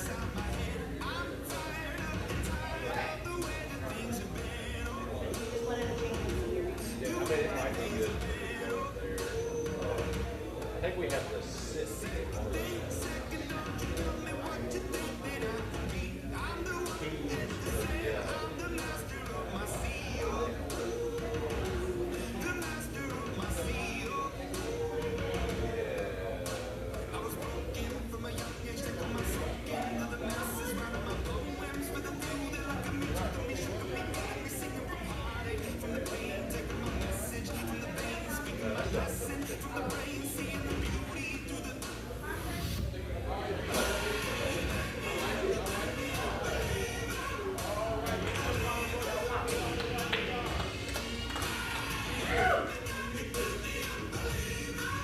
That might be a good time just for all of us to be sitting.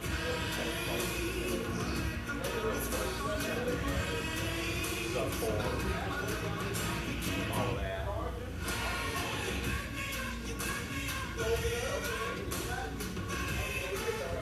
Being able to see those sub forms, go over and look at what they look like.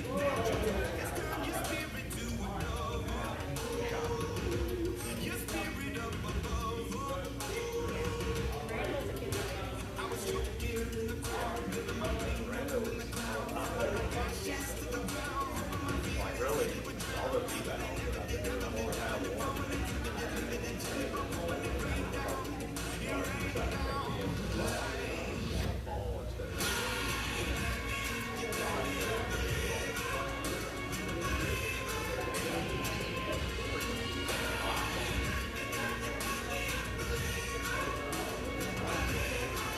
I'm just saying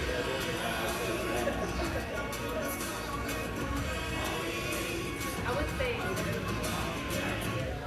just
out today, and maybe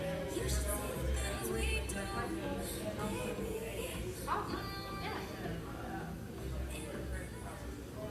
Yeah, roll. That's awesome.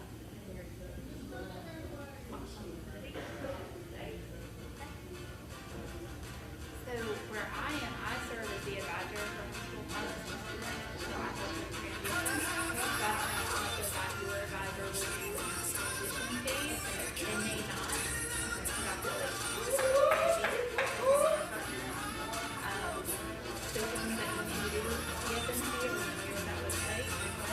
Yep, so making sure that she's kind of following those plans and checklists for senior year, so the checklist on grade level. So FAFSA, you'll probably do, I would say, December.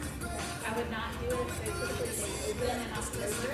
I would wait because all of the things happen that, Y'all come on in. If y'all will sit up at the front tables, it'll help out.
Yes. Right. Yeah, almost. Stole my phone. She said she.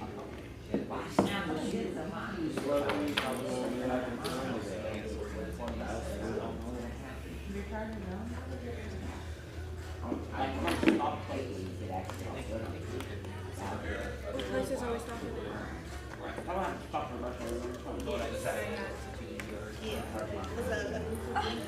we can go to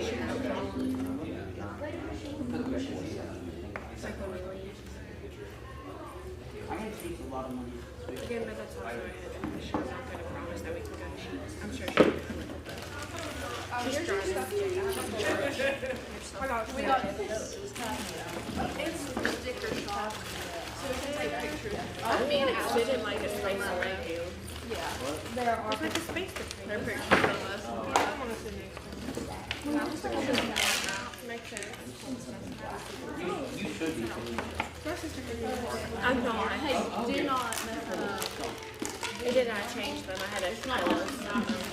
So I changed them. Yeah. Why did I take that from my oh, it's more. Good morning, guys. It's almost lunchtime. We're going to give our attention to our amazing speakers. We have Nene, she's the Youth and Young Adult Tobacco Treatment Coordinator in the Tobacco Prevention and Control Branch. We have Shayla Hayes, the Youth and Young Adult Tobacco Treatment Coordinator. She's from the Tobacco Prevention and Control Branch as well. And David Willard, Northwest Regional Tobacco Prevention and Control Manager for the Appalachian District Health Department. Please give them a warm welcome.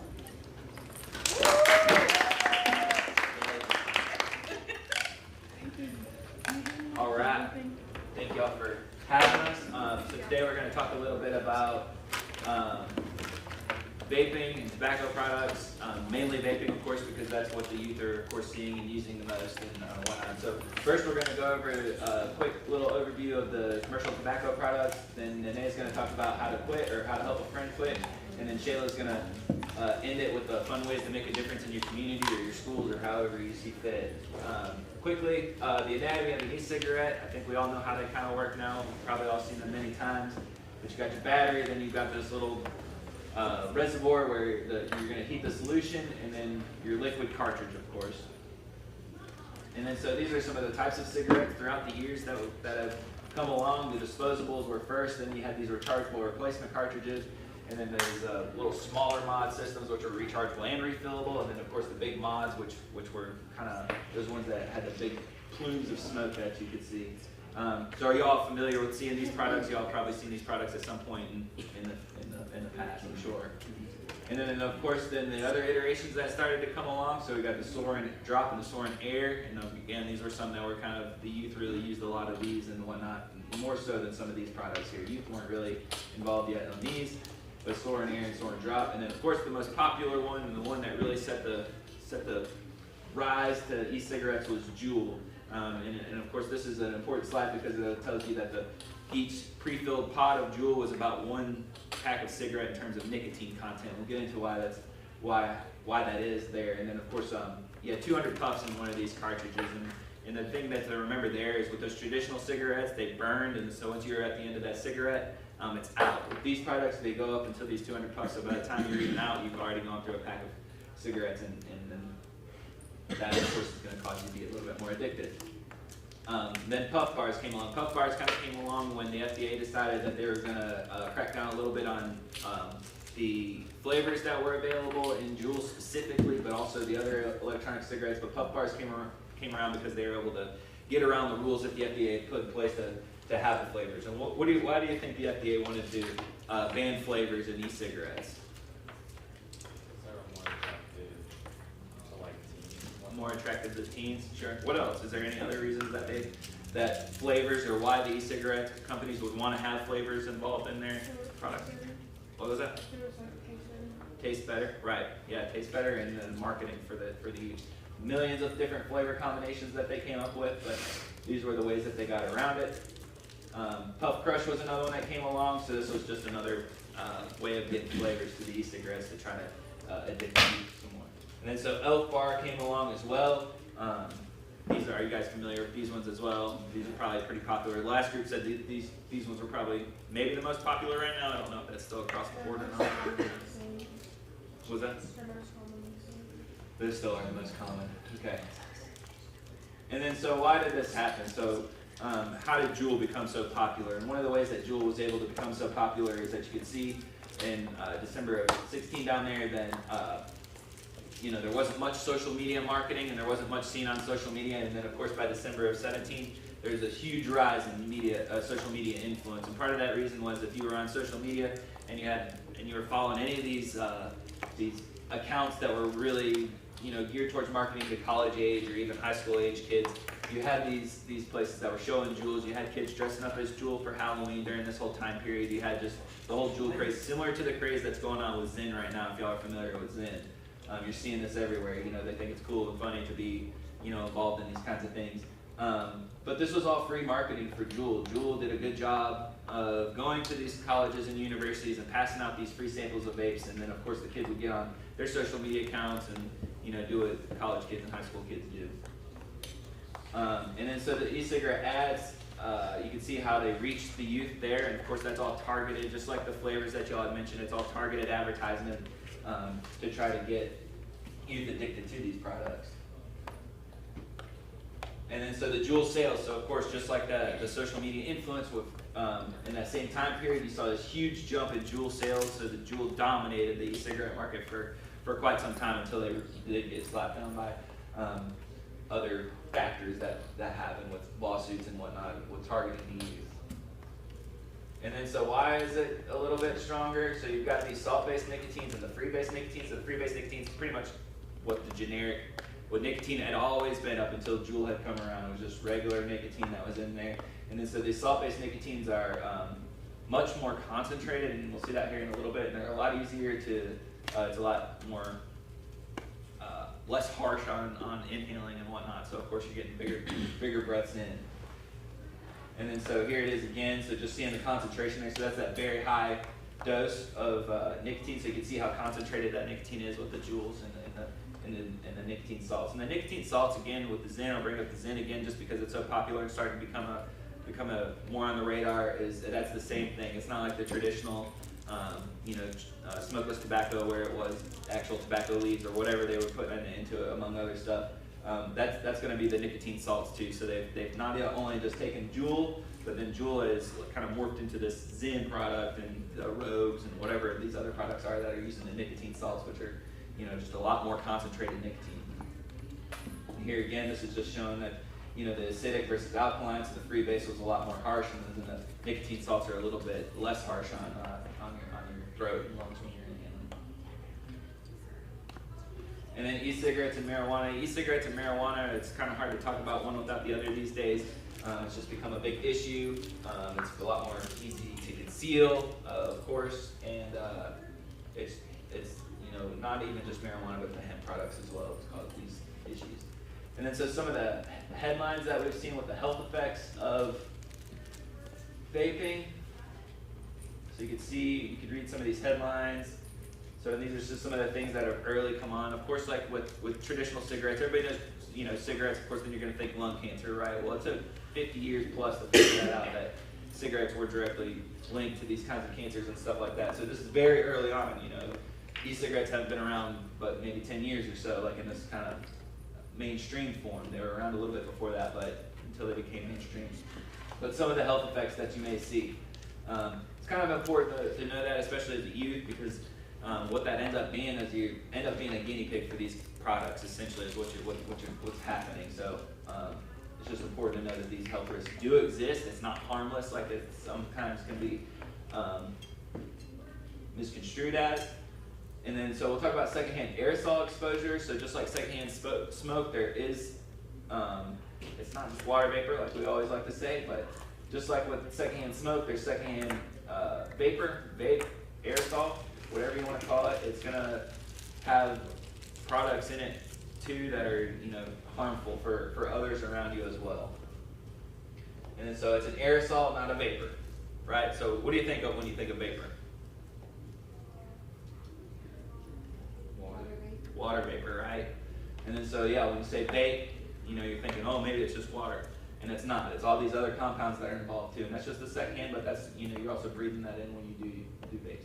Here's some quick little data points. So you could see that in 2019, cigarettes, 5-7%, maybe in high school, and then you have the huge jump right there in e-cigarette use into the 20s. And that's pretty important because up until about this point here, we had seen overall tobacco use decline pretty rapidly with high school and middle school use throughout the years. And then, of course, when the e-cigarettes became a big thing and were marketed towards the youth, of course, then we saw tobacco overall start rising. Here again is a little quick infographic about the 2022 Youth Tobacco Survey. So you can see that it's still a big issue, and it's something that we're seeing quite a bit of. And then so a couple of evidence-based curriculums for vaping. So these are more on the prevention side where a school can have these programs integrated into a class. So Catch My Breath, Aspire, and You and Me Vape Free are a couple programs that could be used in your schools. And then so in Region 3, so this is the northwest portion of North Carolina, so the northwest corner here, that's the region that I cover. These are some of the school systems that already do have those programs implemented. If you see your school up there and you haven't heard of these programs, that could just mean that that particular county school is a big umbrella, so it covers many schools and maybe taught differently from one school to the next, from one high school to the next, if there's many. And now I'll let Nene take over and tell you how you can help your peers. Thank you, David. Okay, so how many of us love our friends? I want to hear it. We love our friends? Yeah. How much? A lot? Yeah. A lot. Okay, awesome. Are our friends here with us today? Awesome. Okay, so we are going to learn how to help our friends quit vaping, or someone that you love quit vaping. The most important thing to know is that peer pressure really influences people to start vaping. How many of us know someone who vapes? many of us have a friend that vapes? Okay, cool. Thank y'all for being honest. So, we're gonna practice some refusal skills, but it's really important to know your why. If someone comes up to you and they're like, yeah, do you want to vape, blah, blah, blah, it's cool to know how to say no, but do you have a personal reason for why you don't want to start? I know me, I don't want to be a native vape, like David mentioned. Let me pick on you, or not pick on you, let me call on you. What's the reason why you wouldn't want to start vaping? Why I wouldn't want to start? I guess it's because I know something bad for you. Okay, good, awesome. So it's really important to know your why. Now we're gonna do some role playing. I'm gonna call on y'all, okay? Are we ready? Are we awake? Okay, cool. So the first way to say no is we're gonna just say no thanks. So let me go with you. Hey, do you want to smoke? Was that easy, y'all? Awesome, cool. Now number 2, have a better idea. Do you want to smoke? I have a better idea. Like what? Swimming. I can't swim. Well, that's not my fault. Okay. Okay, yeah. Perfect. Cool. Now, number 3, use flattery or turn the tables. Let's see. Hey, do you want to smoke? Me? I care about you. Why would you want to endanger your health like that? Wow, you care about me. Thank you. I'm not going to vape anymore. I'm really not going to. So these are just a few ways we can say no. And thank you for caring about me. I really appreciate that. Cool. So you need your circle. It's important to have a supportive group of friends and family when someone is thinking about wanting to quit vaping, or you yourself is thinking about wanting to quit vaping. We know that people who feel supported are more likely to quit vaping and stay smoke-free or vape-free. So let's think about some ways that your circle would help you quit. Right here, how would you help someone quit? If I came up to you and we were friends, how would you encourage me?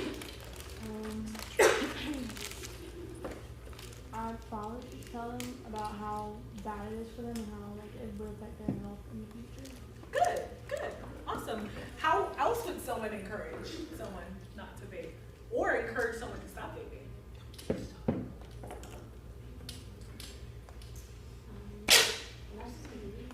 No. Sorry. It's okay. I would probably just encourage them by letting them know there are other options and like doing things that benefit them rather than hurt them. Exactly, I love that. There are other options that you can do to benefit your life other than hurting your life. I love that, thank you. So now we're going to remember an acronym so that we can help a friend in need. Can everyone say LINK? Link. I want to hear y'all louder. LINK. Link. Okay, all right. Goodness gracious. LINK, okay, so LINK stands for listen, inquiry, never judge, and knowledgeable next steps. So the first L is for listen. We're gonna practice active listening, repeating back what they say to get clarity and affirm how they feel. Let's practice real quick. I'm gonna use you. Okay, so I've been vaping for 14 years, and I really want to stop. I'm starting to realize like my lungs hurt. I don't know. She's been vaping for a long time and that's Perfect. Repeat back in your own words what you're hearing, so you can affirm exactly what's going on. That is perfect. Thank you. Now, the next letter is I for inquiry. Identify challenges and opportunities for their quick journey. Ask how they want to be supported and how you can help. So, yeah, it's taking a toll on my health and I don't know what to do. I feel like I'm lost. How can I help you? Wow, I feel so much better now. Thank you. I don't know. Can we talk about like what the benefits of vaping or living vape free is? I don't know. Well, first of all, you'll be able to breathe a lot better. Wow.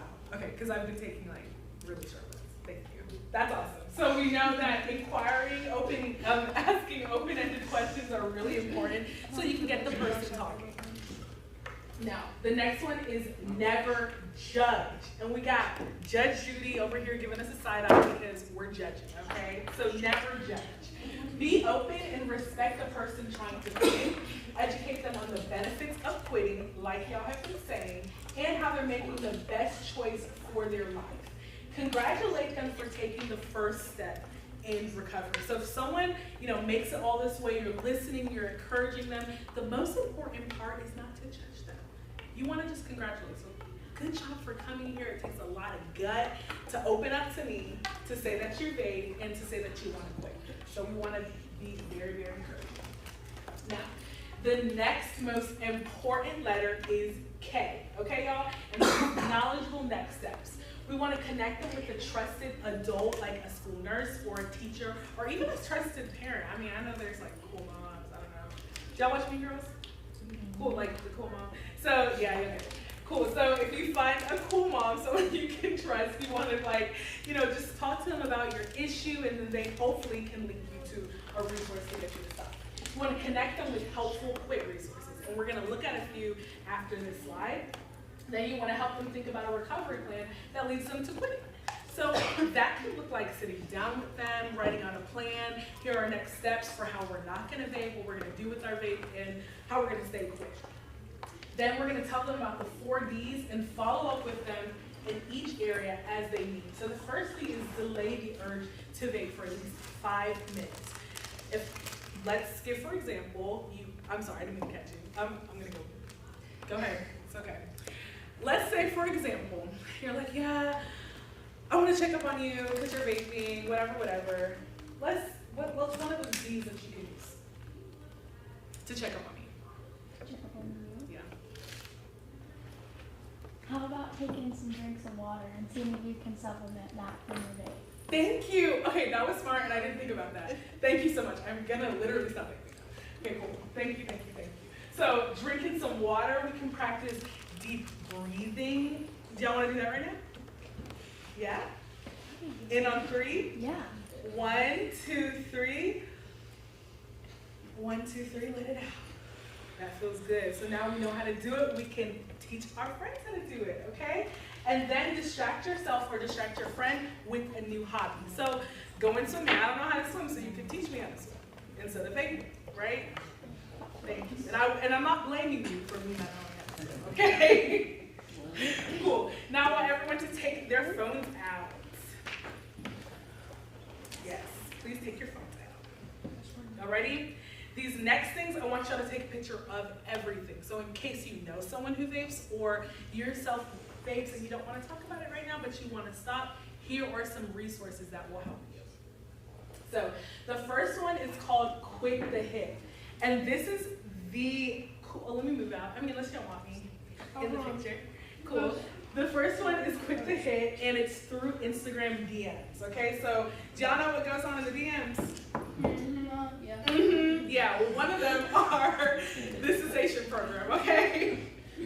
Okay, it's a 5-week cohort program with people that are going to be in your age range that want to quit. So you're going to be supported going through this 5-week program with a quit coach on basically just the reasons for you to stop vaping, and they're going to be guiding you on how to stop as well.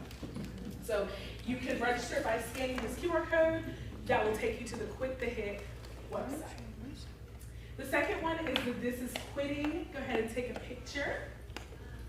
It is a text-based cessation program for people 13 to 24, so it's a broader age of people, not too young. The users will receive tips and strategies on staying quit, making a quit date, and deal with cravings and creating a smoke-free environment.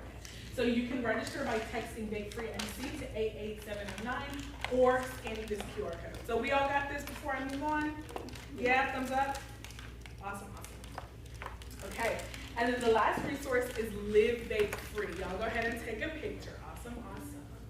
It's a text-based vaping cessation program for people 13 to 26. So this is a little bit on the older side. I know y'all don't talk about the 26-year-olds, but if they exist, okay? They're not that old. That's cool. You can enroll by texting Vape-Free NC to 873373. And it's awesome because this is not only available by texting, it's also available is the App Store. So it's an app that you can carry both on Google Play, the Google Play Store and the App Store. You can download it so you can literally have all of the stuff at your fingertips. And you don't have to worry about, just texting or going online. You can literally just have it in app form. And lastly, this is all free. This is the most important part to take a picture of if y'all like this.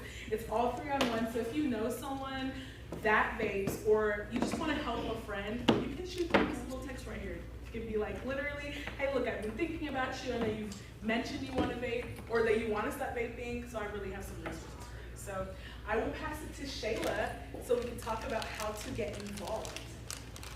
Thank you.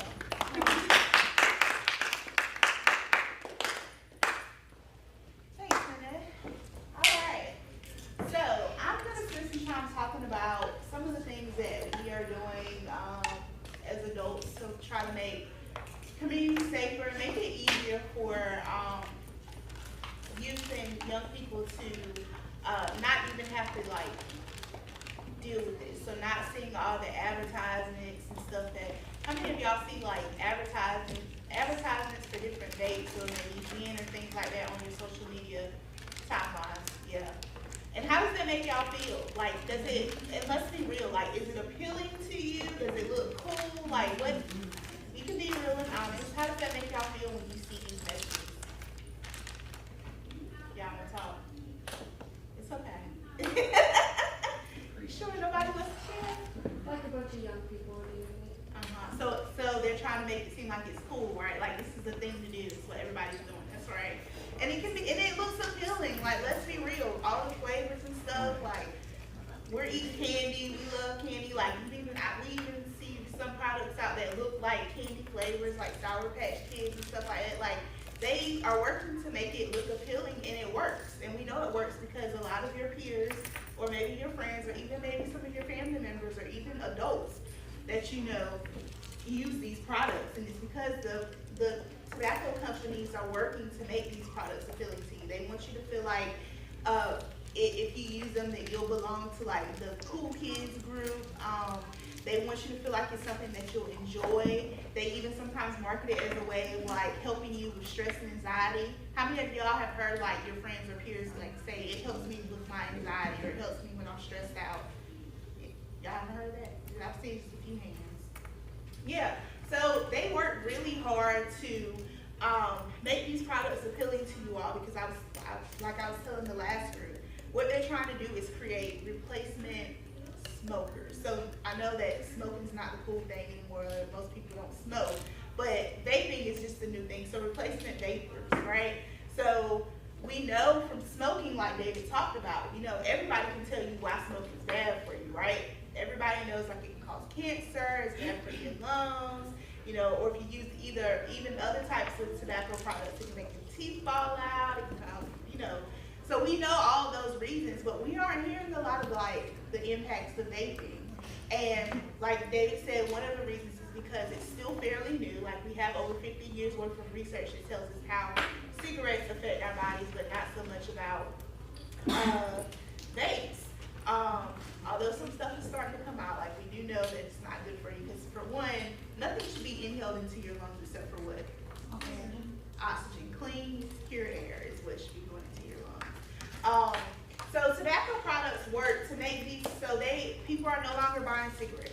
These, they're maybe you got a grandparent or an aunt or uncle or cousin who smokes, but for the most part, people are moving towards other cooler or less stinky products like vapes.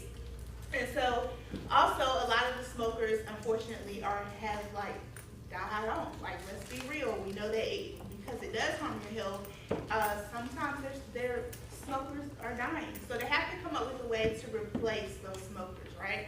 So that's why they target you all as youth. And we actually have documents, it's proven documents, there have been court cases and stuff where it's been proven that tobacco companies have worked to make their products more attractive to you. So I don't know about y'all, but that pisses me off, to be frank, because who do you think I am?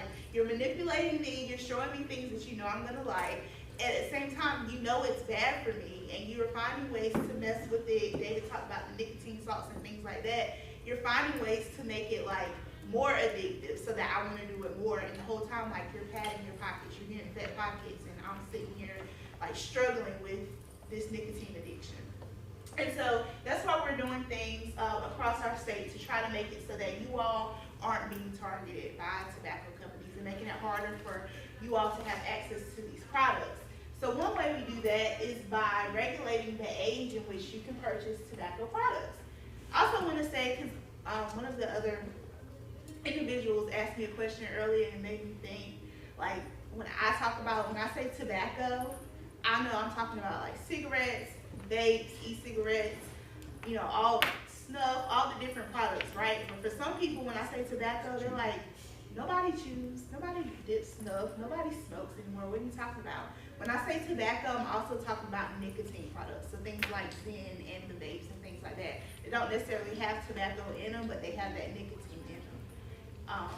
So, would anybody like to take a stab at telling me what the federal legal age to purchase tobacco products is?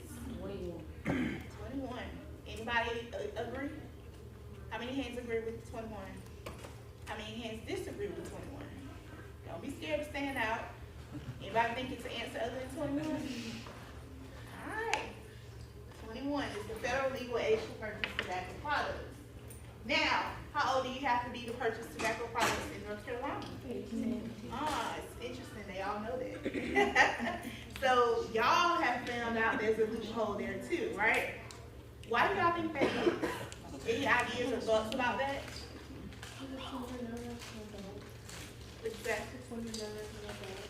At 18, you're known as an adult. Okay. But why would the federal law be 21 if you're known as an adult at 18? Anybody have any ideas about it? You're not wrong. Giving your brain time to mature. Gives your brain time to mature, because we know that the sooner somebody starts to pick up these products, like the younger they are, the more likely they are to become addicted and to continue to use them later on in life. But we also know, like, older people, 21 and up, they're less likely to try these products if they've never tried them before. So that's why tobacco companies want you all to know that it's 18 here in North Carolina so that you still have access to it, because if you pick it up to try it when you're young, 18 or even younger, you're more likely to become addicted to these products. And old people like me, if we already aren't doing it, we're not likely to start doing it, okay? So again, they are really preying on, you being young, assuming that you don't know any better. Well, we all know y'all know better, that you're a lot smarter than they give you credit for, and that you aren't as influential as they think you are. So yes, 18 here in North Carolina. We are trying to work with lawmakers here in North Carolina to raise that age to 21, so that youth it's harder for youth or young people to get a hold of these products. So we realize it's an issue that it should be 21 like the rest of the country. There are a handful of states that still legally it can be 18. And that's why when you go in a store, sometimes you'll see the sign that says 21 or older, because some of these stores, like gas stations, they have those gas stations in other states where it is 21, and they're abiding by the federal law. So although you might see the signage, you can still go up to 18. If they card you if you're 18, they'll still sell it to you. So we're working to fix that. We're also working to make these products less affordable, right? Encouraging decision makers to increase the state tax. Right now, the state tax is 45 cents per pack of cigarettes. I should have included what that translates to for nicotine products like vapes and e-cigarettes. I think it depends on like the amount of the liquid, so it's a little bit more complicated. But it's I think it's like a nickel per milliliter maybe or something like that, or that's how they started. They changed it, but it's yeah. It's probably still too low. It's very low still, yeah, yes. compared to other states. So we're doing a horrible job. You see here for cigarette tax, it's we're 48 out of 50 states. So that's terrible. Like not anything to be proud of in North Carolina. But like Nina mentioned earlier, we're the tobacco state, right? Like the largest grower of tobacco historically. And so it's been harder to make change people's view around like how tobacco affects people's health in their lives using these products. Somebody else brought up like, what about the person who's like just trying to make a living? Like, the person that's just trying to feed their family who may work for like a tobacco company, right? They aren't out to hurt anybody. They're just trying to survive and feed their kids and like, you know, have a career. And so we talked a little bit about like that power struggle, right? So at tobacco companies, you have these the big wigs, the execs who sit at the top, and they make decisions about like, maybe let's increase the strength of that nicotine product in their vape because kids seem to like that, and we want to keep them coming back. So maybe let's make it a little bit stronger, right? So they're manipulating things at the top, and the people who just are there doing their job, they're just doing what their leadership telling them without knowing like that these things are intentional. They're intentionally trying to hook and addict youth. Then we're also working to do some zoning work. Zoning is basically making decisions about what different pieces of land can be used for. So we work with like county commissioners, town councils, things of that sort, who are able to say like, you aren't able to put a tobacco or vape shop within a certain distance from a high school. Like you should not be able to walk out the front door of your school and see a vape shop and see all the neon lights and stuff and be able to like maybe skip class or right after school before practice, run over and grab some carts and then, you know, so you have it for later. How many of y'all can see a vape shop from your school? Wow.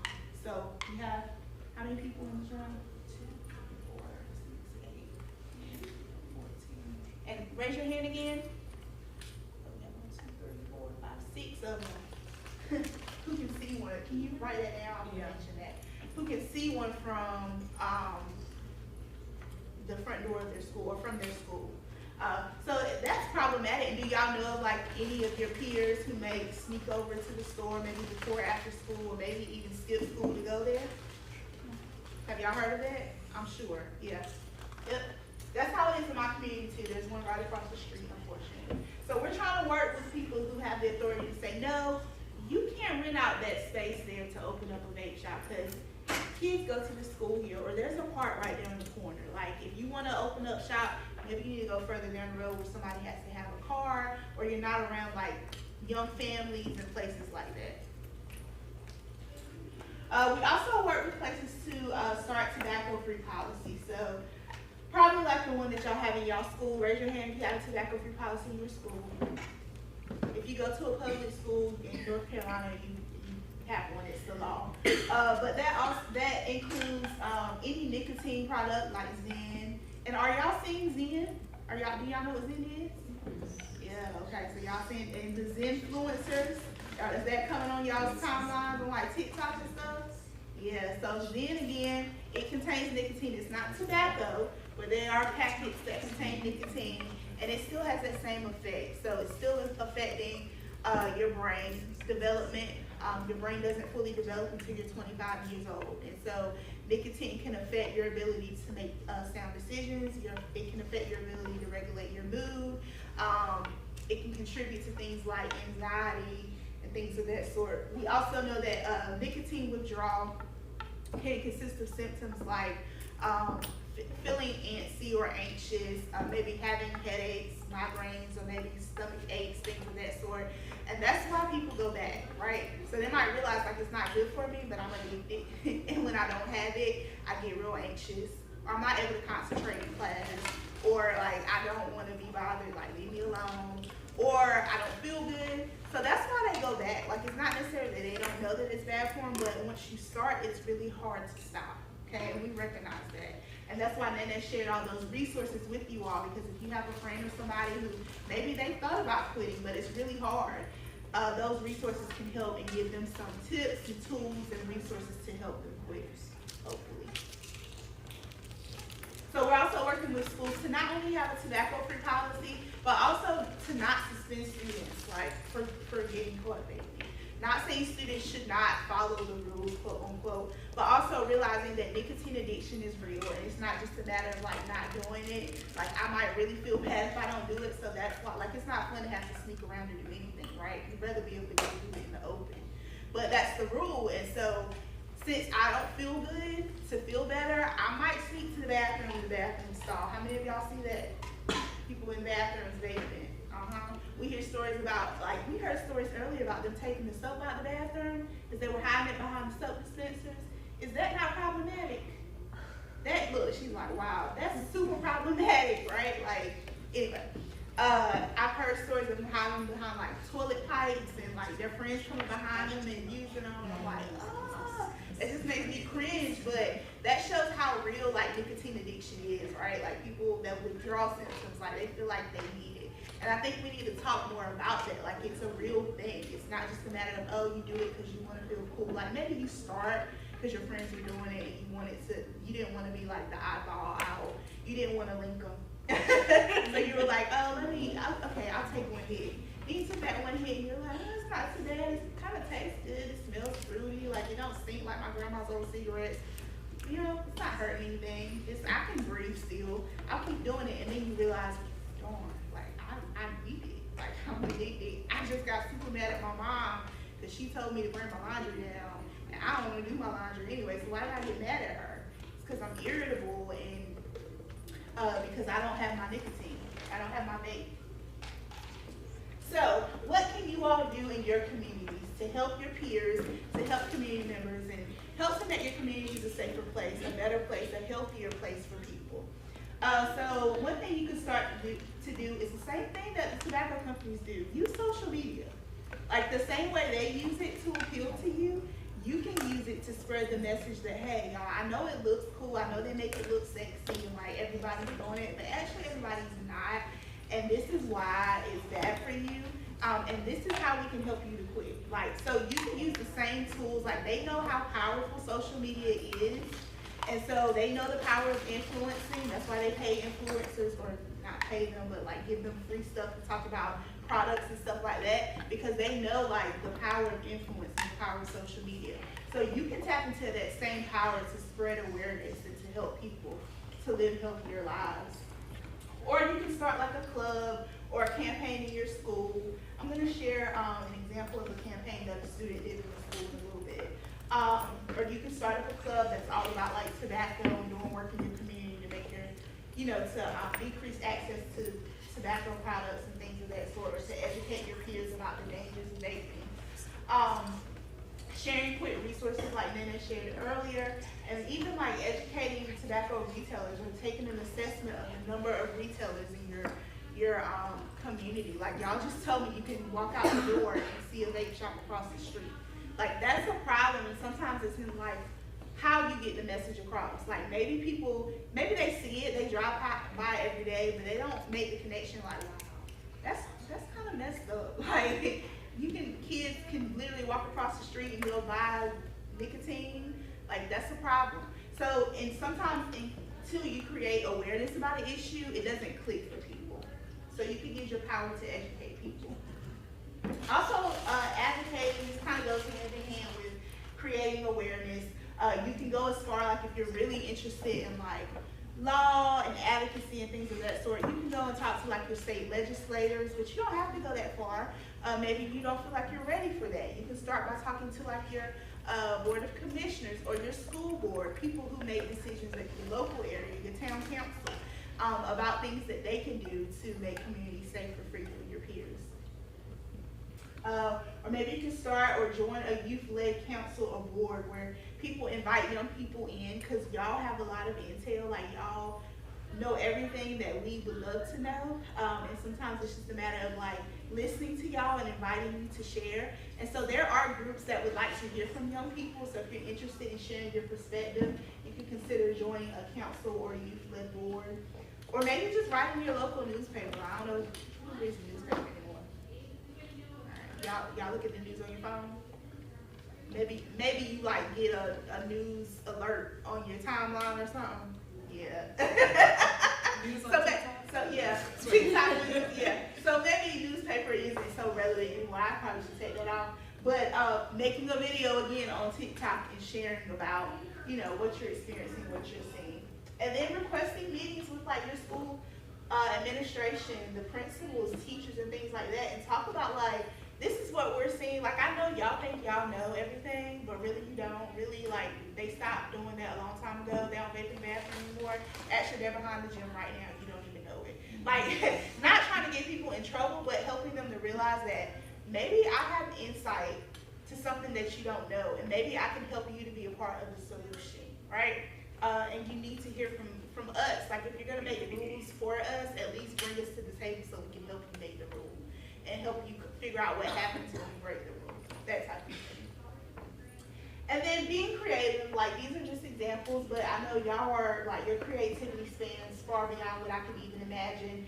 So figuring out creative ways to tell your story, sharing your perspective to affect change. Maybe you love art, maybe you want to create a mural in your community that expresses how you feel or your thoughts about like being targeted by the tobacco industry, or having a loved one who may have suffered health consequences. Like my grandma smoked for my entire life, and the impact of like being around her, like realizing like, gosh, I didn't smoke, but I definitely have had a lot of secondhand smoke exposure.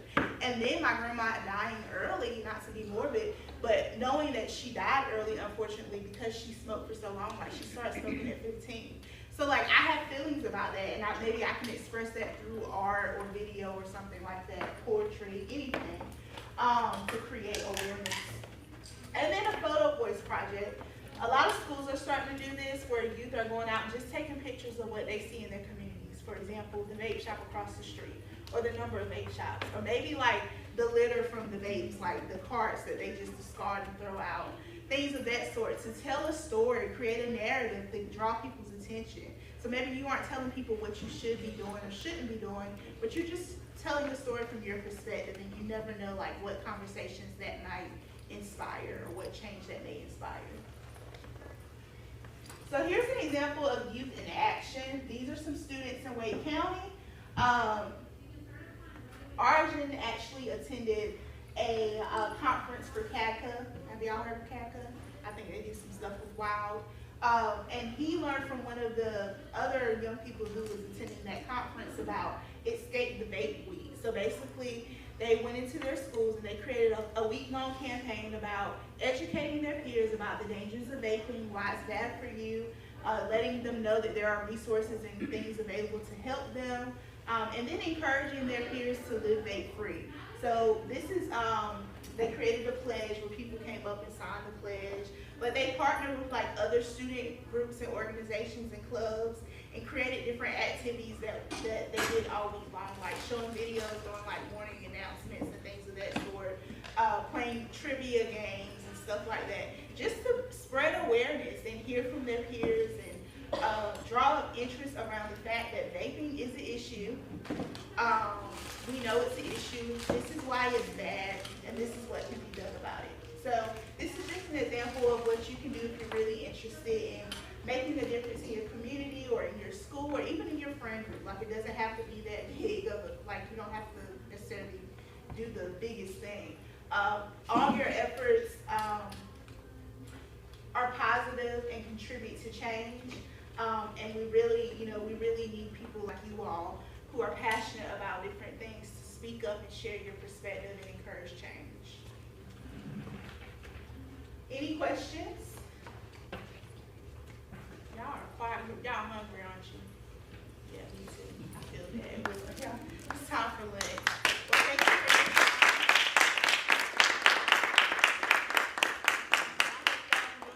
Is today the last day? Yeah. Okay. Well, I hope y'all had a great week. What else did y'all do this week? Bowling.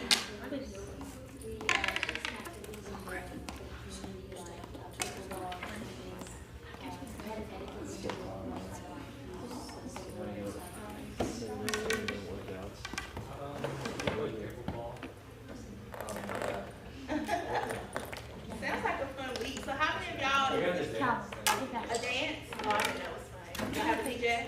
Yeah. That's cool. How many of y'all was this your first year coming to WILD? Or coming to the Appalachia? It don't taste like mine. Oh, this is the first one. Okay, gotcha. How many of y'all like to come back next year? It sounds like y'all had a blast. I'm glad you ever download my game. Sheila, could you ask about y'all? Come on, Ryan. In the middle? Are all of you all at the middle table from the same area? All of us except her. Okay. So what counties are y'all from? Madison. Madison and then here? Here? Okay. All right, thanks guys. Beat my score. Oh. What's your high score? 7,200.